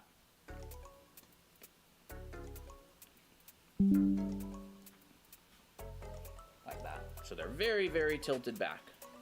And whatever their legs are doing doesn't really matter. Maybe this one's coming out. Maybe this one is going down. So if you get good at drawing boxes at different angles. Marsupial. That's a fun name. And the cool thing is, if I need to find my vanishing points, I can. I can find my vanishing points. I could pull this back. See, this has a tilted horizon line. My pen is About to die again. being angry and vibrating and saying, feed me. Feed me energy. Yeah, so if I want to draw a body from that angle, here's the center line, this goes around, this goes there. I tried. My name is Mar, so I had to incorporate. I think that's a very clever way to incorporate your name. I had a classmate named Mar. Oh, dang it, I forgot their full name, but I remember their nickname was Mar. And I think they also use Mars as well. So, kind of gave me a bit of a memory flashback. You know, so I like to focus on, and this is actually how a lot of pros work as well. Like if you watch a lot of professional concept artists and illustrators, they get really good at drawing boxes at different angles, and there's a lot of good exercises for that. One good exercise that I like is you draw an ellipse, and you can draw lines out from it, and you draw boxes along this line, like this, at different rotations. So there's one. Bin Bomb says, I'm drawing There's in one. the dark at the moment, and it's not good for my eyes. Yeah, I think you should turn on some lights. We got another Tori. Thank you There's for the one. follow. Yeah, 2 Tories follow us today. There's one. And then you can bring these out, and you can go. There's one. I'll draw that one a little bit better. So these will all connect like this. Not that they're all the same size, kind of making this up as I go. There's that one. There's that one. Oh, I thought my pen died. Batata? I don't know how to pronounce that. Thank you for sharing the live. AEK, thank you for the follow. And that says I'm on art block. You'll get over it soon. There's one. And then what I like to do is I like to go below, and I like to rotate all of these. So I'll go. Welcome back, Ethan. So this is an exercise that I really like. Mango Rat asks, why is drawing from full arm better than drawing from the wrist? It feels uncomfortable for me. You definitely can draw from the wrist for certain things. Mm-hmm. If you draw from wrist, you're more likely to develop carpal tunnel in the long run. Yeah. But drawing full arm also helps you draw straighter lines. So like if you want to draw a line that's pretty straight, like this is a freehand line. It's like you're using If I'm drawing from my wrist and I try to draw a really long straight line, it's kind of weird. Yeah. So if I'm drawing full arm, He's using his elbow as the yeah, pivot, I guess. like that. When I was a student, we would fill pages and pages and pages and pages of A3 or 11 by 17 paper with straight lines with pen, just to get used to. See, why does the pencil cut out for me? I don't know. That happens to me sometimes. I think it's probably because it's like, feed me. Yeah. I'm working on my monthly manga right now. Ooh, nice, Kaito. Gonna make a cinematic video about it. That's fun. So I will rotate then these boxes and stick a box below all of these rotated at an angle. You know, maybe we just see a tiny sliver of the bottom of that. Let's take this, rotate.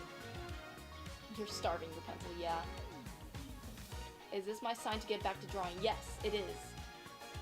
Another thing that I like to do is I like to draw a curve and start drawing boxes along that curve and rotate them. I'll actually go this way instead. So like this. Wait, am I supposed to be drawing from my arm? What? It's an option. I think It's up to you. the smaller you're drawing at, the more often you're going to use your wrist. The bigger that you're drawing with more arm movement, definitely use your arm. Not your full arm from your shoulder, but from your elbow, you can get smoother lines. Like, I'm on the edge of the desk, so I'm actually drawing from my shoulder right now because I can't rest my elbow on anything, so I'm just like hovering my arm in the air. So my drawings are less accurate right now, but again, I'm not trying to prove that I can draw. It's just an exercise, right? What do you guys do when you're on art block? I like to think about my characters and their stories if I'm on art block. Do you recommend drawing with pen to get over the need to erase? Yes. Yeah, I it's a great definitely exercise. recommend it. It's great. Again, like I said earlier with the bean exercise or the pillow exercise, think about exercises as exercising a specific muscle, right? If I'm drawing with a pen to build line confidence, I'm exercising my hamstring. If I'm drawing a bunch of boxes to practice perspective, say I'm maybe, I don't know, exercising my obliques. If I'm doing 1, 2, and 3 point perspective boxes with vanishing points and horizon lines, right?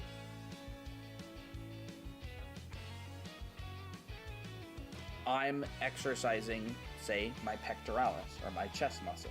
So all of these exercises are exercising different things, right? Not that this is accurate at all, but you know what I'm saying. Have you ever drawn food, Audrey asked? I've drawn food.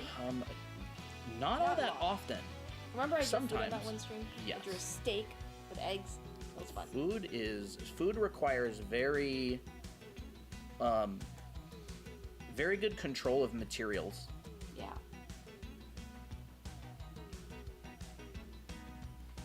See? And I'm taking boxes and I'm just going, I'm almost acting like I have like a box, right? Something, I don't know. Let's just pretend this is a box. And I'm going, and I'm flipping it around as it goes around. I'm almost pretending it's on like a string and I can like swing it. And it's like, what is that doing as it swings? When I'm designing handles for weapons, I put boxes in the end to remember where the weapon itself is. That's a good point. I like that. My dad is a real talented artist, but he barely ever draws anymore. He is really good. I hope he takes it up again. Kopinski's really good. I love his art. He was actually really good friends with Kim Jong-un. They were good buddies. I've been studying artists like Kopinski. Oh yeah, and Monte. Do you recommend studying artists that suit your style? Yeah, for sure. I do. I do that a lot. Krista Chan says, I just came in and thought you were drawing a box necklace. That's funny. That's funny. Well, now he's drawing like a little slide. So I like to do that kind of thing. You know, you can just draw a cylinder. Oh, I'm drawing. Believe it or not, this is what gets you good. Artemis, have a good night. I could break this cylinder into sections. You can put a box in a cylinder. And I could turn this into a box. Row. Why does the iPad hate my hand? I don't know. It doesn't hate mine though. Nope. Maybe I it's just have a not delicate touch. maybe. Is it okay that I sometimes erase a lot in order to make a good drawing? Yeah, Yeah. Do whatever you want. for sure. I mean, We're all gonna be erasing a bunch anyway. let's just say this. A lot of people who make really, really high level art, they spend hundreds of hours on a drawing. They'll do entire paintings just for practice to approach a larger painting. A large artworks that you really want to do well on.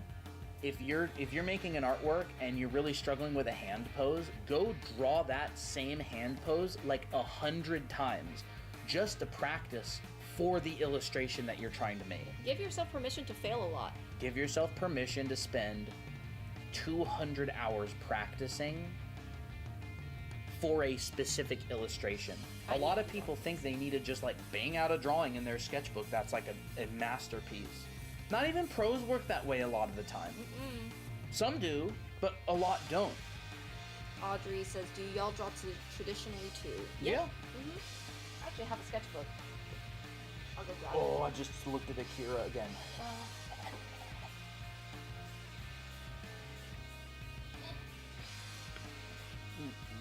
I got a sketchbook that I sketch in sometimes. Yeah, here's some of Christina's stuff.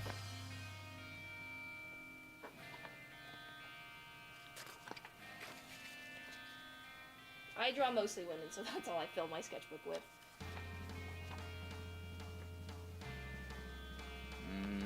What else? Now they have more towards the front. Oh, there's Miki! Yeah. And there's Ray. I draw Ray a lot in my sketchbook because she's my OC. I don't know, this isn't very full, is it? No, it's not. Not really. Some torso studies. Well, I almost knocked our sorrow off the table. Fighting poses if I feel like practicing it. So yeah, traditional stuff.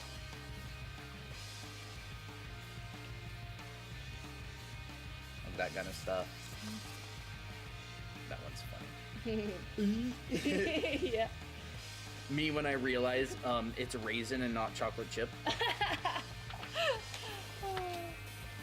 There's more Ray. Yeah. Those are fun. Thank you. I've been drawing Ray a lot too. Yeah. Yeah, there's Christina's sketchbook. The baby one. Who's that? Jessica, potentially. Oh. I mean, I was just designing and consulting with you about what we think should look like. Yeah. Those are fun. Do you both have any tips on drawing bodies? Practice it a lot. I would say Yes. break it down to as simple of forms as you can. And Yeah, then draw tons of them. just draw tons of them. Draw tons of them. Hey, clear sky. This is kind of like my sketchbook. Yeah, that is your sketchbook. Hello, hello. How to draw side profiles. I actually just did a side profile earlier in this stream. You can rewind to that point. Here it is. There's that one. For a woman. And there's that one. For a guy. If you want to go to our YT channel, the stream is also running on there. You can just rewind the stream and see where it was taught. That's when Christina was drawing. Yeah.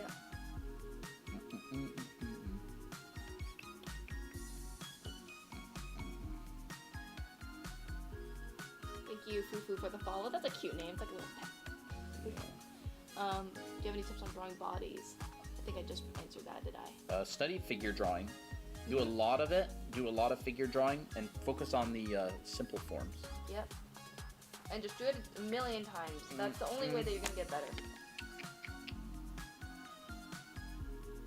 If you get good at drawing boxes at any angle you want, that is the start of bodies. Think of it like, what are the basic building blocks of matter? Atoms, right? Your boxes are your atoms that make up most of the drawing part. So draw your boxes, and then you can construct and turn bodies. You could start with boxes and then turn them into bodies, like what Colton's doing right now. How about any tips from transitioning from drawing on paper to drawing on iPad? Try to replicate what you do traditionally on digital platforms.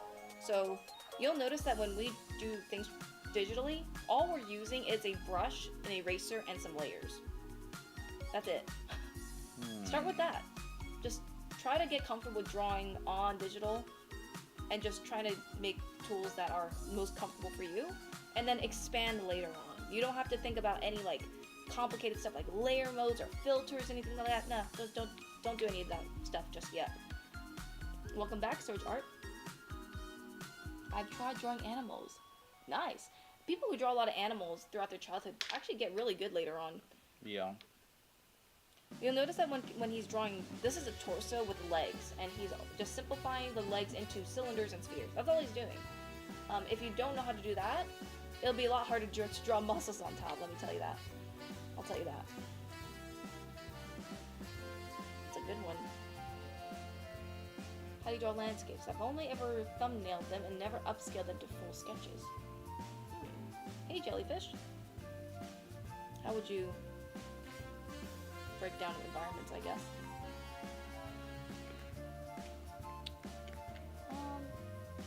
Colton's usually the one that has the more experience with drawing environments. If you want to answer that, Colton, sure. Or do that on another stream, it's up to you. Landscapes? I mean, it's all 3D drawing, you know. So if you want to draw the inside of a room, you're drawing the inside of a box. So if it's 1 point perspective, I'll do this. If it's 1 point perspective, sometimes I'll draw the edges of the room first. And then I'll just draw the rectangle in the back. How deep is the room? Right? That's a room.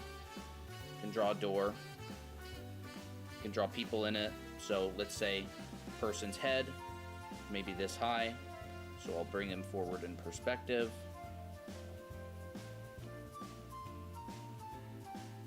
Ooh, thank you, Jellyfish and MD, for the follow. Scale. Right, there's a person in the room. And so now you have a simple room setup that you can play with stuff. So if you want a table, you can go, well, how tall is the table? Is it up to their thigh? Is it up to their waist? And you can take this measurement, and that's maybe the size of the table right there. When you're drawing human scale things like an interior, getting scale is really important. Making sure that things are the right size. You can tell when a water bottle is twice as big as it should be. Mm-hmm. You can tell when a table is a foot taller than it should be, or a meter taller than it should be. If you want to draw a room in 2 point perspective, you can have your frame, and you can basically just go, what corner of the room am I looking in, right? I could draw Rhino, you can get this brush corner on our profile for free. Let's just say, you know, you want to look at the top corner of the room. Joe asked, would you recommend the anime art school for a beginner? Yeah, yes. For sure. It's definitely designed for beginners. Mm-hmm. Take you through step by step for it, line by line. There we go. You can go. All right, guys, dating or just besties? We're married. We are married. So both besties and partners. Both? Yep. Well, we're not dating anymore. Yeah. But Right. So you can go. Thank you, Sydney, for the follow. Do you have any tips on drawing hands? I'll have to make a hands video sometime, honestly. With how many, maybe that should be my next video. What do you think? Hands. Sure. We got another Mickey. Really? Mickey Heart. Mickey! And Yippee! we got a Danny. Sydney. Why did I say it that way? Thank you, Sydney. Sydney. Mickey! That's my OC's name as well, so I'm absolutely biased. Mm-hmm. Mickey Heart, that's cute. We got a TM as well following. They said hi. Hi! You want to see what Mickey looks like? Yes! Where is it? Well, this is an illustration of Miki that we did. Mm-hmm. But this is the realistic Miki. She's on the cover of our book. It's that top one. Yeah, it's just heavy. I don't want to damage any books. There we go. This is Miki. She is the face of volume 2 of our series of books. Mm-hmm. So yeah, every time we see a Miki, we're so excited that a Miki has shown up. Mm-hmm. So this was originally a collab between the two of us, but then Colton painted it. Here's Miki. I drew a bunch of Miki. This is Miki. That's Miki. That's Miki. Miki-nator. There's Miki. She's everywhere. I draw her constantly. There's Yeah. Miki. I would say we kind of draw our characters just as much, though. You draw Miki a lot, I draw Ray a lot. There's Miki. There's Miki. OML, she says. But yeah. What app do you draw on? We draw on Procreate. Here's the Sailor Moon version redraw of Miki. So she has brown hair and purple eyes. Hey, Maddie. I made her when I was like 12 years old. So she's a favorite of his. And of mine, too.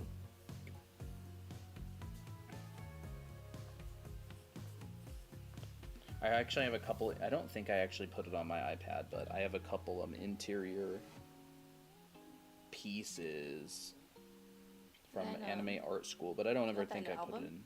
No. Oh, we got that one. Yeah, there's that one. This would be considered a 3/4 cutaway. This isn't really an interior per se. Do you have any tips on rendering? Yeah. This. But no, I'm kidding. Learn how to render primitive forms first, right? Your basic forms. So not circle. What am I saying? Cubes, cylinders, spheres, cones, ribbons, that kind of stuff. And do a bunch of practice like this, and then you slowly can get more complicated. Here's cone and a cylinder. Learn how to calculate drop shadows, and then you can get more complicated as you go on. Here's the calculations for some of those. And the heck, oh, it's up here.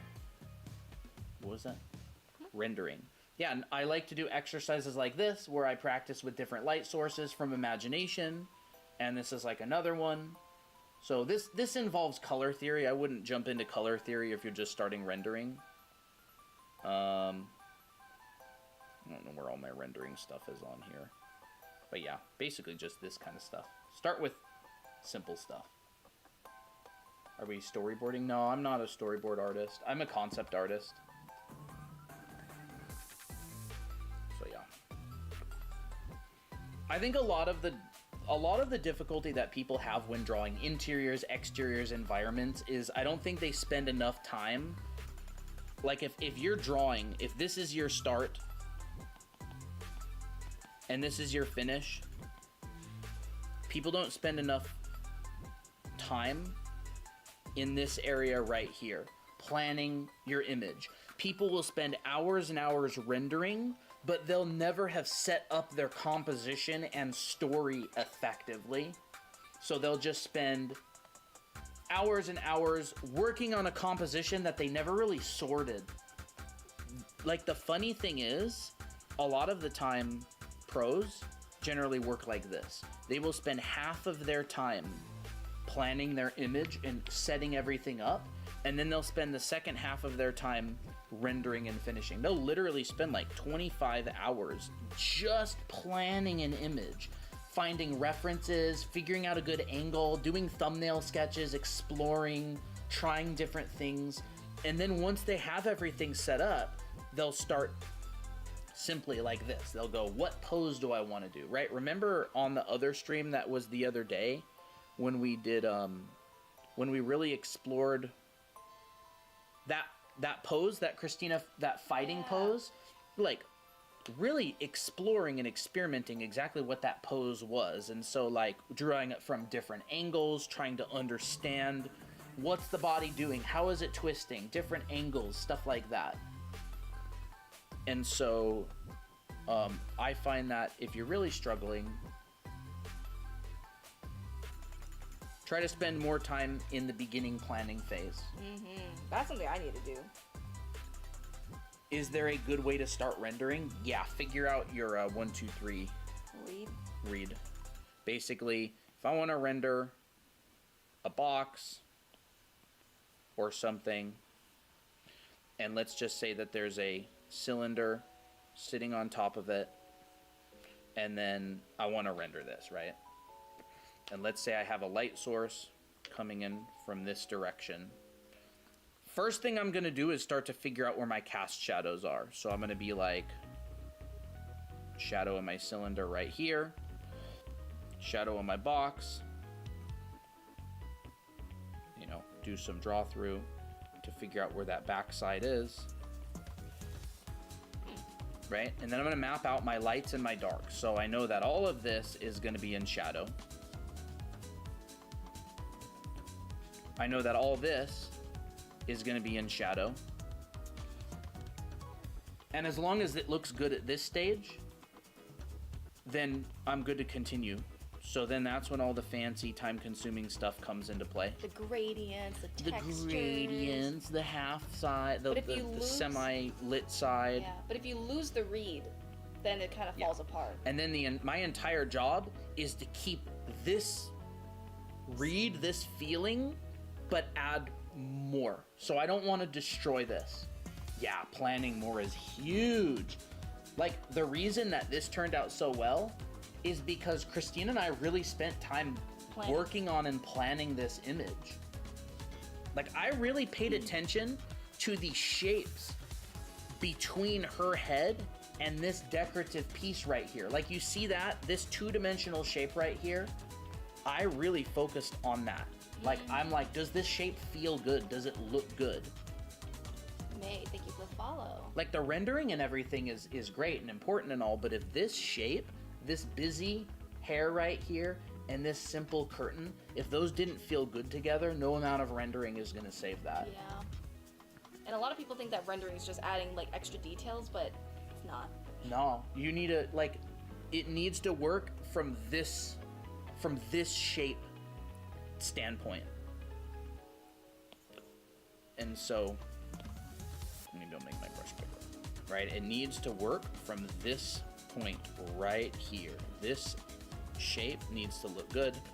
This shape, all right, not even look good so much, but it just needs to work. So I guess, yeah, look good. That shape needs to work. You need to learn shadow faster? You mean like shading? This needs to work. If your two-dimensional shapes work, your three-dimensional shapes will also work once you add the information. I would say it's not about learning it fast. I would say take your time. This takes a long. Please take your time. If you try to learn fast, you're gonna get burnt out because you're gonna be like, I don't know if I'm doing this right. I don't know how long I should be doing this. Just take your time.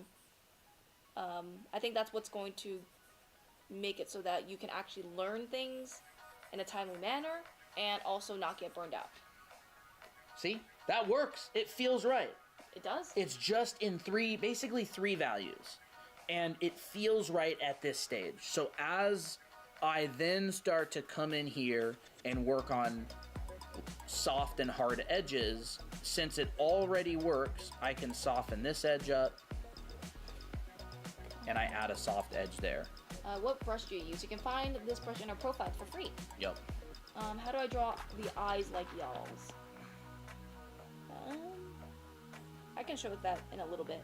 Sure. And so I come in here and I can start adding these kind of things that aren't as important, and I just make sure I don't destroy this, what I've currently created. So Mango Rod says, I'm trying to get into lineless art, but I don't understand how people use shapes and stuff. Lineless art is all about shapes. In fact, line art as well is all about shapes. Yep. All visual art is about shapes. A line is a shape. It's just a little shape. Yeah. Or a long shape. Well, you'll notice that he's actually taking away the line, but he's using the background to show the edge. So it's still working with the line, it's just not in the way that you expect it to. So my value, aka lightness and darkness, is what's now determining my forms. That's really nice looking. Man, sometimes you just really want to see a nice looking box in a cylinder. Yep. If you can do that well, you can basically do any environment well. You know, I can slightly make that darker if I want, or I could slightly make it lighter. It doesn't matter as long as I don't wreck what I've created. Don't really matter that much. Thanks again for these streams. My perspective feels a lot better watching these streams. Awesome! Awesome. Can you please draw hyperpigmentation, girl? I don't remember what it looks like exactly. It's kind of like... Let's try your best to draw from okay, so she it had a very like tall head. Yeah, and it was like I don't remember what the eye looked like. I think it had like an oval look with a big... I don't remember what it looked like. Picasso! So that's fun. Here, I want to try it. Sure. I think I might remember, but my memory's a little bit fuzzy. I remember that there was a really long head like this, and I think the nose and the mouth were kind of like this. No, that's too adult looking. I have no idea. I never looked at the piece from a standpoint of what are the shapes that make this what it is. And I think it looks like that.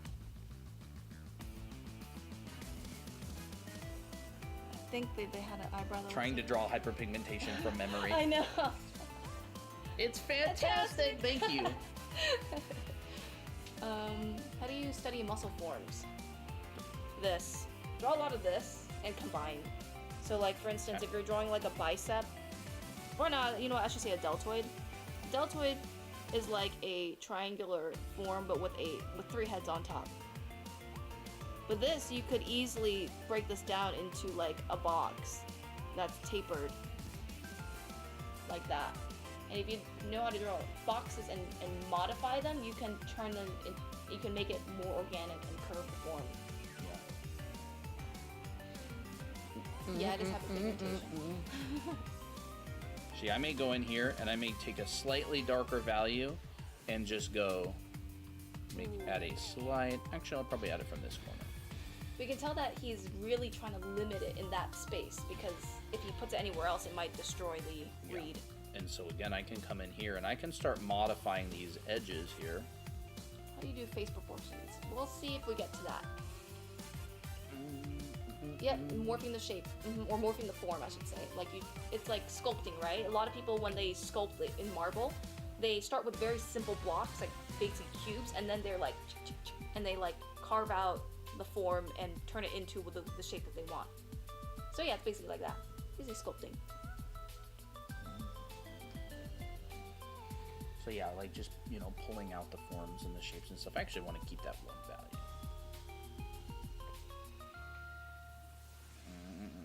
Are you relying on intuition to determine if the shapes look good, or are there general guidelines?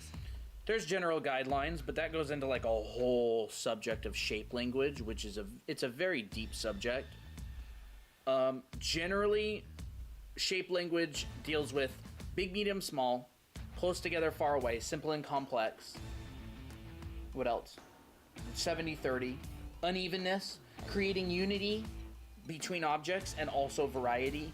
So there's different principles of it. A lot of people will actually just draw a lot and rely on intuition, but there are like design principles. There's like also, if you look up like principles of design, it doesn't teach you how to do it, but it gives you an idea of some of those principles, like repetition and unity and like negative, positive space, that kind of stuff. I was an animator for Disney back in the day, thought the same thing. Awesome. Wow. Wait a second. What? For Disney, like a Maya animator? Or like back in the day, I have a like friend who was a traditional. Disney animator. Maybe you guys knew each other. Do you know Ben Carr? Benjamin Carr? He probably just went as Ben Carr. He worked on Bolt, and he worked on some other stuff. He's at Blizzard now. He not taught himself, but he learned how to draw and stuff. Really good stuff. As an animator for Disney back in the day, thought the same thing. Yeah, a lot of this stuff we learned from, 2D animation. Oh, That's awesome. 2D, that's so cool. Yeah, a lot of the stuff that we teach is from one of our favorite teachers, Will Weston. He taught at Art Center, and we took his class a lot of times. He taught a lot of like biz dev artists and stuff. So, but that's awesome. Yeah, honestly, Super a lot of people. cool. 2D animation, so like old school stuff. Old school stuff. Oh man, what movies did you work on, or I don't know, Yeah, what that's projects great. did you work on? That's really I fun. know a lot of people in our community are always asking us, oh, how do you do 2D animation? Yeah, a lot of people ask about animation. I don't know any animation. Let me see what I'm working on. Yeah, that's really fun. Enjoyable. You know someone who drew Bolt? No, he worked on the movie Bolt as a 3D animator. But he doesn't work at Disney anymore. He's my friend who works at Blizzard on the Overwatch. Studied with Will Weston, yeah. Wow. Amazing teacher. We just took his class as recently as like Costume late last drawing. year. Costume drawing. That was so good. I love Will Weston. His silly way he says things and his widow's peak. Is One of my perfect. favorite teachers. Perfect. I He's think such a personality. I think we've probably taken his classes 5+ times. He teaches online now, Yeah. so pretty much anybody can sign up with his to his classes. How do I find what brush you use? You can find it on our profile. Or is there a card? Yeah. If This you want. one? Yeah. You can go here as well. To this. Or you can DM us. And I can send you that. But yeah, take a screenshot of this. You can type it in your browser. You can get the brush. It's just a very simple brush. But yeah, there you go. I tried doing, I think, That's an really 8-second fun. animation for TikTok. It's hard. Animation's very difficult. Yeah. I don't know a lot of stuff in multitask. So yeah. Man, that's awesome. Yeah, we mostly teach drawing foundation, figure drawing, form rendering, you know, basic art foundations, design, that kind of stuff. I was gonna do one for the weeklies, but I don't have the time. That's really fun. It's always fun when people come by. Come by and say hey. Are there any points where the light source rules break when doing shadows and stuff? Not really. Light travels in a straight line. That's gonna be true always. Light also bounces. Light will bounce more off of light objects than dark objects. Certain colors will bounce light more than others. It generally has to do with the value of the color. Guys, thanks for the brush. You're welcome. No problem. It's not our brush though. No. There's a light fall off depending on the light source. Like a flame will have faster light fall off than other kinds of light.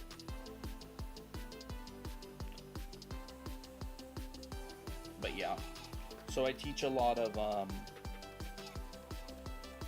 that kind of stuff, you know, and it doesn't really get a lot more rules, you just get more complicated forms. So like, you know, you can move from something simple like blocks and cylinders into a full-on, the heck is it? Bedroom rendering like this. And the rules don't change. The objects just get more complicated. See? It's all the same exact principles, except I'm using a little bit of material there, but. So this is a bedroom with a point light with a bunch of blocky objects with simple colors. Sometimes shadows will look funky on textured surfaces. Shadows will look funky on textured surfaces. That would be a material thing. Yeah. Materials respond to light in different ways.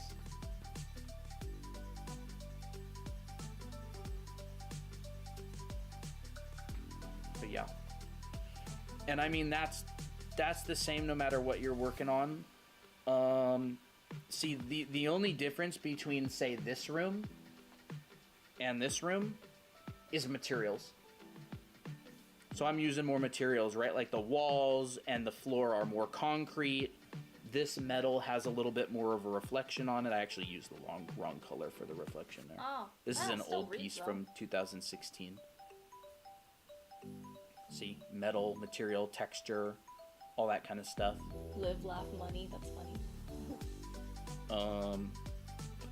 Same with this kind of stuff. Like materials. What's the longest art drawing project you've done? Project? Probably either a school or a books. Yeah. But you mean like the artwork? Longest artwork? Probably something I made when I was a student, which would probably take like 30 to 50 hours, which embarrassingly is not that long. I should spend longer. Embarrassingly. You know, like there's subsurface scattering on the fish, on this fin right here. There's specular highlights on the scales. This fish has a... Honestly, there actually shouldn't be any subsurface scattering here because there's no light behind it, but I cheated. He cheated. You got away with it. Yeah. See, here's a torch or a flare, and it's lighting up the front of this very red. So, like, it's just materials. Like, you learn, and again, all of the stuff I'm doing right here is the same exact stuff that I'm doing right here. It's just, you recognize the shapes of things. These are just blocks. The other ones are just blocks that just looks like a boat. And then I'm using materials, right?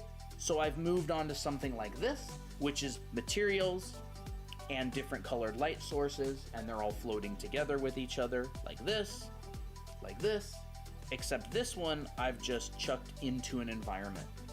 Well, something that I found really helpful was compartmentalizing it. So like for instance, if I wanted to render something, I'll render it without any like crazy textures in mind. I'll just make sure that the shadows and all that stuff is correct. And then when I'm happy with it, then I'm like, okay, I want this to be a different texture. So I just add the texture on top. Yeah. Besides how-to art books, have you guys thought about an art book showing your guys' rough and finished work? Yeah, eventually I'd love to do that. Love to do that. I'd love to do that.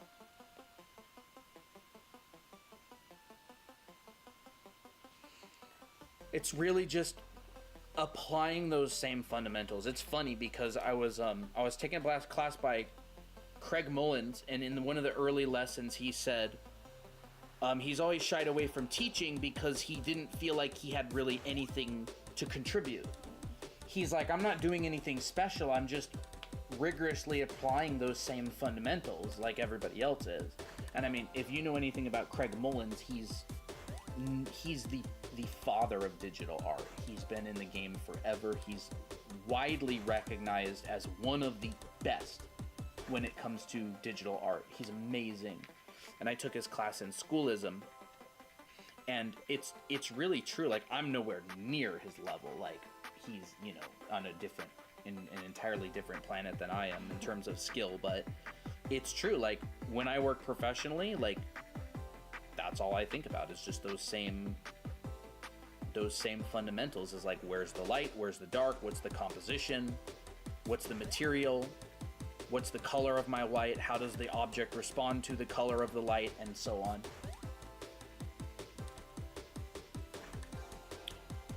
I just don't have a lot of experience with anime manga style, so I'm doing my 1,000 heads. Doing my 1,000 heads. More Miki and Abby. I love Miki and Abby together. It's Yeah. so cute. Don't know what that is. There's Ray. Mm-hmm. Miki.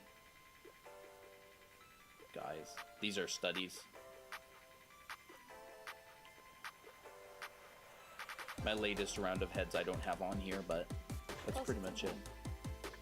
I really like these pieces. I like love this those. I love that one. That one's so gorgeous. You draw traditionally, then render digitally. Kapinski did something like this, and it's amazed me with how digital. You can. A lot of people do that. A lot of people will take pictures of their traditional sketches and bring it digital. Some people will just redraw them. Like, they'll use traditional medium to kind of explore freely, and then they'll use digital medium and they'll just start over from scratch. Mm-hmm.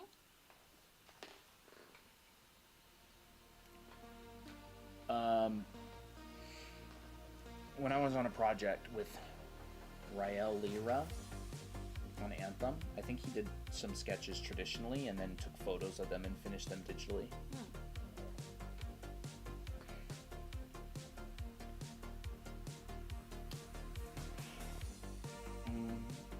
Should I not be worried about AI? I want to get income with my own drawing and painting skills once I get good at it. I don't know. I really don't know the future of AI stuff. I have a feeling that traditionally painted and drawn images are always going to hold value, just psychologically with people. I honestly think the industry is going to split. Like, there's going to be sort of AI, and that's going to be very utility focused, and then there's going to be like art. I don't even think AI is really going to be like in the same industry as art in the future, but that's just me.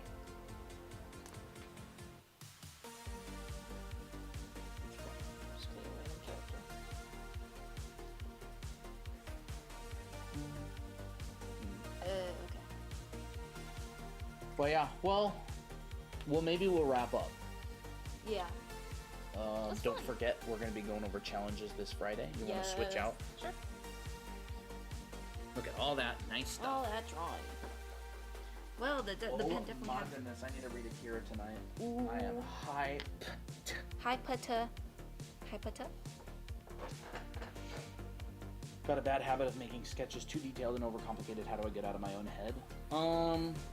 You could try some exercises like limiting the number of lines you use. Like challenging yourself to draw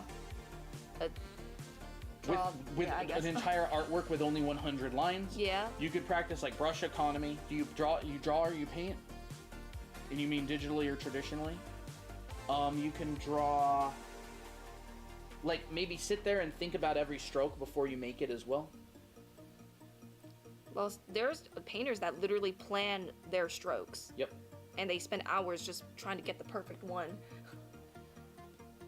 So that's amazing. There's different exercises that you can do. Focus on exercises that maybe limit the detail. Maybe use a larger medium. It won't let me download your brush. You're gonna have to open it in your browser. You can't open it from the TikTok app. Try that and see if that works.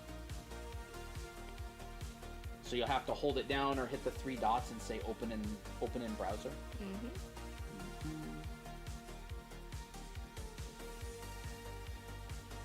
I will train to draw / paint animate anyways regardless of that AI. Yeah. Oh yeah. I draw because I like drawing. That's it. No, nothing out there prevents you from being allowed to enjoy simply creating. Yep. Just enjoy creation for the simple reason of creating. How do you get the brush started? Just join back. You can go to our bio and find it on that page, the green button, or you can DM us here on TikTok. And don't forget, we do have classes online if you're wanting to become a professional. If you want to learn the fundamentals of art in a really organized way with homework and lessons at your own pace, we do have classes online that you can check out. And we also have live classes coming up on Saturdays starting February 8th. You can also check that out on our link. So if that's something that interests you, we have recorded classes and live classes. Spots are filling up. Yeah, and spots are absolutely filling up. We keep our live classes to 12 students max. So yeah, I'm excited about that. I'm really excited. Super excited. I've been dreaming about it like lately. I don't know. It's just interesting. It's fun. I love teaching live. It's one of my favorite things. Yeah. Well, in the dream that I had, it was like our stream stuff wasn't working, so I couldn't share my screen. That's funny. Yeah. I was like, Colton, can you help me? So you were helping me with that. Yeah. Yeah, I'm really excited about that. So if that's something you're interested in, feel free to DM us if you want.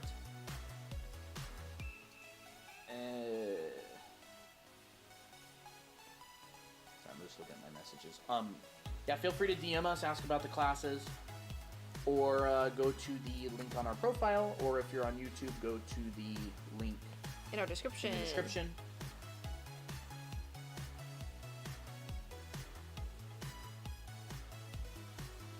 And yeah, it's a lot of fun.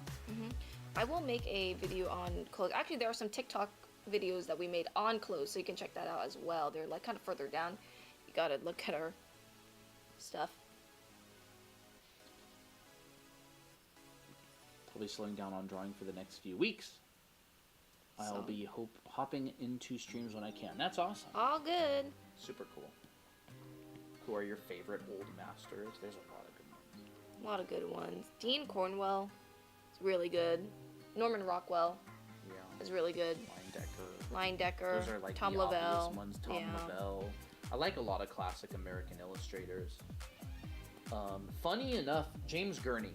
James Gurney's really good. James Gurney's more of like a modern master. Yeah, but he's got the vibe of an old master. The thing I like about James Gurney more than almost any other artist is the fact that he created his own world.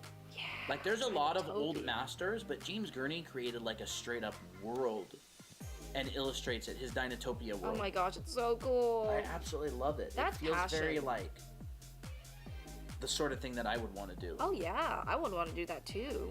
Like he's so passionate about it. He's literally living discount if I draw Mickey for you. I'd have to give everybody a discount for if drawing that was Mickey the case. if that was the case. So unfortunately, not. All right, Angel, have a good one.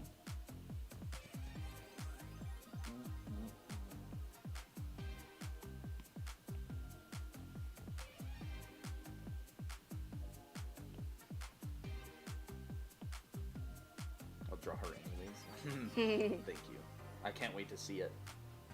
And Lindsay, I was seeing that Miki that you're working on as well. Ooh. It's been a while since I've excited. seen some Miki fan art, Yeah, so I'm excited. It's been a long time.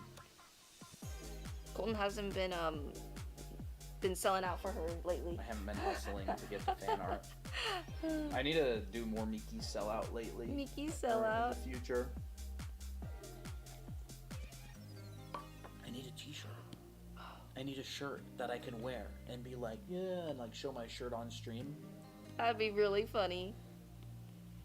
Oh, that would be smart. Just make our own custom shirt that's just like biggest Miki sellout or #1 Miki sellout or something. Don't worry, I'll draw so much Miki fan art. Thank you. Naomi's so cute. So what about patience when it comes to improvement? How to not confuse it with me actually not improving because there's some stuff I'm missing that can help me? That's a good question. I'm not sure exactly I understand the question. Well, like... Patience when it comes to improving. How to not confuse it with me actually not improving. Look at your old work versus your new work. You can usually spot the improvement pretty quickly. It's kind of like, how do I balance, like, taking my time versus not improving and I want to improve? Kind of like that, I guess. If that explained it right.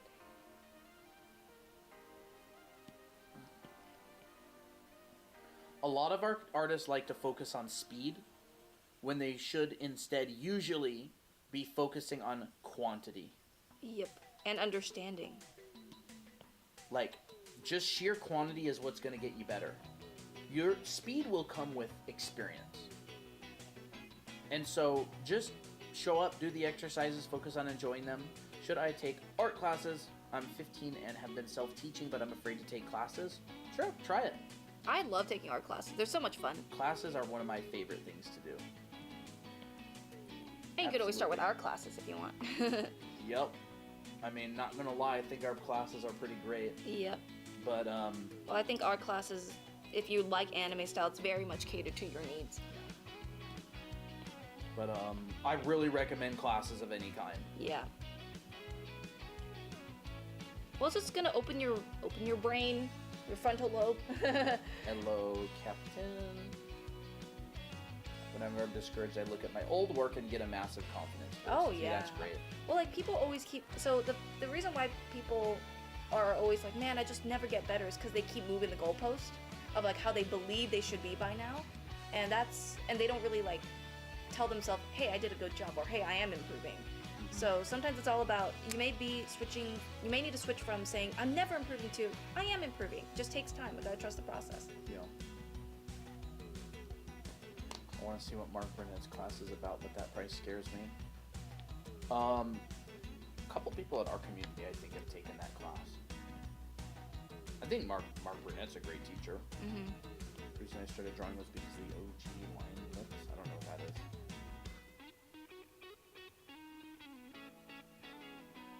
Yo, she said sometimes if I wonder, like, I'm doing okay, improving slowly and stuff, or if I really need to take my studies in art more seriously. It just depends. It depends on what your goals are. I think if you find yourself just always rushing or always feeling anxious about it and it becomes kind of toxic, then I would be like, slow down a bit. I don't know what your goals are. I don't know what your time frame is. I think it's good that you want to improve. I think more than just wanting to improve, I want you to enjoy your improvement. I want you to be like, I'm going to set my schedule. I think it's also knowing what your plan is, right? Because if you don't know what your plan is, you're like, I don't know what I should work on. I don't know how far I should work on. So maybe start with something that you know you can be consistent on. Whether that's, okay, I'm going to draw on this day or on this hour, I'm going to draw a bunch of gesture drawing, or I'm going to do a bunch of figure drawing. And I'm not going to worry about how good it is. I'm just going to show up and do that hour of work. And then just try your best. Sometimes it's all about just the consistency. It's not really about like, oh, but am I really improving or not? Like, you're never gonna know. Like, sometimes I don't, but back when I was drawing a bunch, I didn't even know that I was improving. I just like to draw. So, and that passion carried me through when I started actually dialing in the practice. What was that? Like that. Aliens. Aliens. I like to think about art in terms of there's improvement oriented and then there's art oriented. And so I'll switch between the mindsets. Like one day I'll be like, I want to learn and get really good. And I'm like improvement oriented. And I'm like, I'm going to do these exercises. Gotta leave. Have a great time. Thank you for showing up. Yeah, thank you for showing up. Glad you stopped by, and hopefully we'll see you again.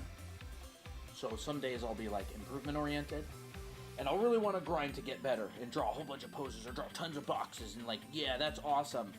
And then another day I'll be art oriented, and I'll just be like, I just want to draw because I want to draw, and I don't think about improvement. I don't think about anything.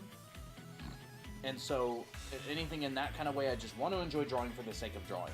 And you'll notice that there's a lot of people out there who are art-oriented, and that's like their main thing. They just draw, they just do art for fun. A lot of craftsy people are like that. Mm-hmm. They just love to craft. Like, they just want to do stuff. Like, you know, someone who's making a cute little bouquet of flowers, or some like crafty type thing. A lot of them they're not focused on, is this the best bouquet of flowers I've ever seen? Is this the cutest little thing ever area of my home that anybody has in any home? And that's like art oriented. They simply do artsy and craftsy stuff because they enjoy it. And then on the opposite end of the spectrum, there's people who are like, they do art to get better. I almost think of it like bodybuilders, right? Yeah. Like, they are competitive. They're going to get better. They're going to the gym to get buff. They're practicing art to get good.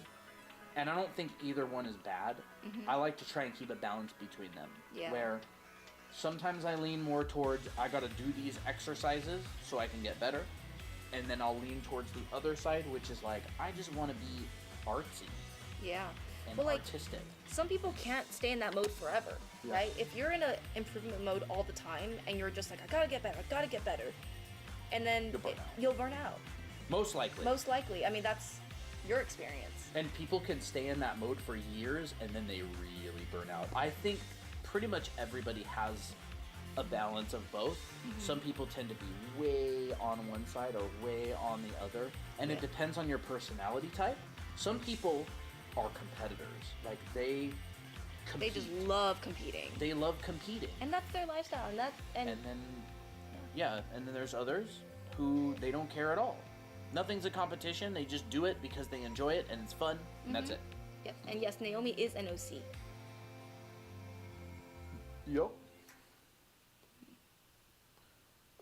You know what? So, my reason for saying that is, you may not even have considered that before. So maybe you can just be like, so what am I? Do I draw to improve usually, or do I draw to just draw usually? And there's no right or wrong answer. Yeah.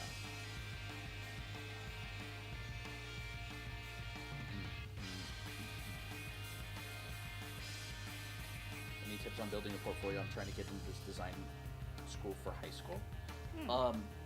What does your design school want? Yeah, I would say look at their portfolio requirements, recommendations. Yep. I've been drawing since middle school, and my friend wants me to teach it, but I feel like I'm still learning myself. I think everybody's still learning. Yeah. Also understand that your high school isn't going to be like, are you a professional? You're a high schooler. Like, you don't need to worry about that. Just focus on what's the portfolio parameters and what's the spec, and then just try your hardest on following that. And then, you're going to keep improving when you go to the art high school. When I started really getting serious with art, I was 100% improvement oriented, because I had set a goal to become a professional by the time I was 21. And that was like this challenge that I set for myself. And it was really, really, really fun for me to try and hit that goal. And so I would practice for hours and hours and hours to try and hit that goal. But the funny thing is, I actually hit the goal. And then after I became a professional, I burned out, and I didn't even enjoy working as a professional artist for like the next 4 years. Mm-hmm. And it took me a really long time to get my passion for art and creating back. Oh, hey, Haunt. Hey, I Haunt. missed you. I have to relearn it. Haunt, I went like 6 months without drawing once. And it'll take you a good month to get back to where you were, like kind of drawing regularly. Yep. If you draw all day, it'll take like a week or two probably. But... Yeah. Well, something that Colton's noticed when he started his re-inspiration journey, I guess, is he noticed that I always just draw all the time. And he's like, you at first were like, I can't do that. But now you're like, I can do that. Like, I love drawing now, you know? Thinking of a mood board. See, if I haven't drawn for a really long time, and I feel like I've slipped backwards, I'll start by tackling a new subject that I had never tackled before, because very quickly you'll learn about the new subject and you'll get better at that subject than you used to be because you never tried it before. So for example, if I stopped drawing for a year and I was just like, oh my gosh, I've lost so much progress, I feel like I'm terrible at art now, I'm so out of practice, maybe I'll go, you know what, I'm gonna spend like a week just drawing birds. Because I've never drawn birds before. And then in that week, I'll learn so much about drawing birds, I won't feel like I've fallen behind anymore. It's like a psychological trick. That's a really good idea. Yeah. That's what I did with like anime and stuff. It's like right. I hadn't drawn anime in so long, I spent like a good week practicing a bunch of anime and got better at anime than I ever had been. Wow. And then you also and I warmed didn't feel up in the behind process. anymore. Wow. That's like a little trick that I use with myself sometimes. And so every time I stop drawing for a really long time, I'll usually tackle a new subject when I get back into it that I never tackled before, because you can very quickly learn the basics and kind of learn something you never learned in the past, and it's a good confidence boost. That is really good. I need to try that. That's actually so genius. Wait, I might have to start drawing cats. Yeah. Yeah. Try Like, it. you draw 50 cats, you're going to be better at drawing cats than you used to be. So it's like this confidence boost. It's not like you're trying to get to where you think you should be, or you were like, oh, where I was before. It's like, it's a completely new skill. That's really interesting. Knowledge that doesn't put into practice on days as a knowledge end up to be forgotten. Yeah. All right, Audrey, have a good one. Bye. Thanks for hanging out. It's all a psychological game. Pretty much everything you're gonna do in life that requires effort ends up being a mental game. Ooh, I really wanted to read that book too. Ooh, we should have gotten that. The Book of Five Rings. Is that what it was called? Yeah. That was the Book of Five. Oh my gosh, there's a book out there. We could just order it. What is his name? Musashi or something? Musashi, something like that. He was a samurai from hundreds of years ago in Japan. The Book of Five Rings, if anybody's heard of it. Apparently he fought duels to the death. He fought like dozens and dozens and dozens of them and won every single one. Oh my gosh. And he wrote a book and talked about like how everything was like a mental game. Wow. I want to read it so bad. Have you read it? I want to. Christine and I almost bought it the other day. But at then the we were bookstore. like, Actually, we have $15 for. You want to go get it like right now? Right now? Yeah, we have like an hour before the store closes. Why not? Let's do it. We have to end stream because we just gotta get that a book. But we were gonna wrap up anyways. Yeah. Do you have any tips on drawing on more dynamic poses, like sitting in that stuff? I'm having trouble with it. We will put that on our list of Things to make YouTube videos on. So if you want to, Koi, you can head over to our YouTube channel. Same name. Same name, Draw Anime Academy. You can actually rewind the stream. We did a little bit of body drawing stuff earlier. 13. Dynamic poses. Sitting. Etc. And we'll make a video on that in the future. And we have a lot of live streams that are archived on our YouTube channel, and you can go through those. We've been streaming on YouTube for months now. There's tons of stuff. Tons of stuff. A lot stuff. of repeated topics that you can always look at again. But yeah, so thank you everybody for showing up. Thanks for listening. Have fun there. Thank you. Thank you. Yeah, thanks for showing up. Have fun with the new book. Clear Sky, we need to get a watercolor drawing made for your character. Yes. And if you don't have a character, we'll make one together. I don't know. So we'll talk to you about that sometime soon. Make make sure to check more of your artwork later. Awesome. Yeah. Thank you, everybody. If you want to know what Christina and my work is, where'd you write it? I don't know where I wrote it. There it is. You can check out our work here. So, bye-bye, everybody. Thank you for showing up. We'll see you Friday. Don't forget about challenges. Yes. Next Friday. Not this Friday, but the one after. Yep. Monthlies are due. This Friday, weeklies are due. If you don't know what I'm talking about, go to our Discord server and join the challenges. You can just ask about it and people tell you how. So we'll be going over that on Friday and showing your awesome work. And yes, thank you for showing up, and we will talk to you all later. Bye. Bye-bye. Let's end this thing and run and get our book. Yes. See ya. Bye. And then... All right. And YouTube, we will talk to you later. Bye-bye.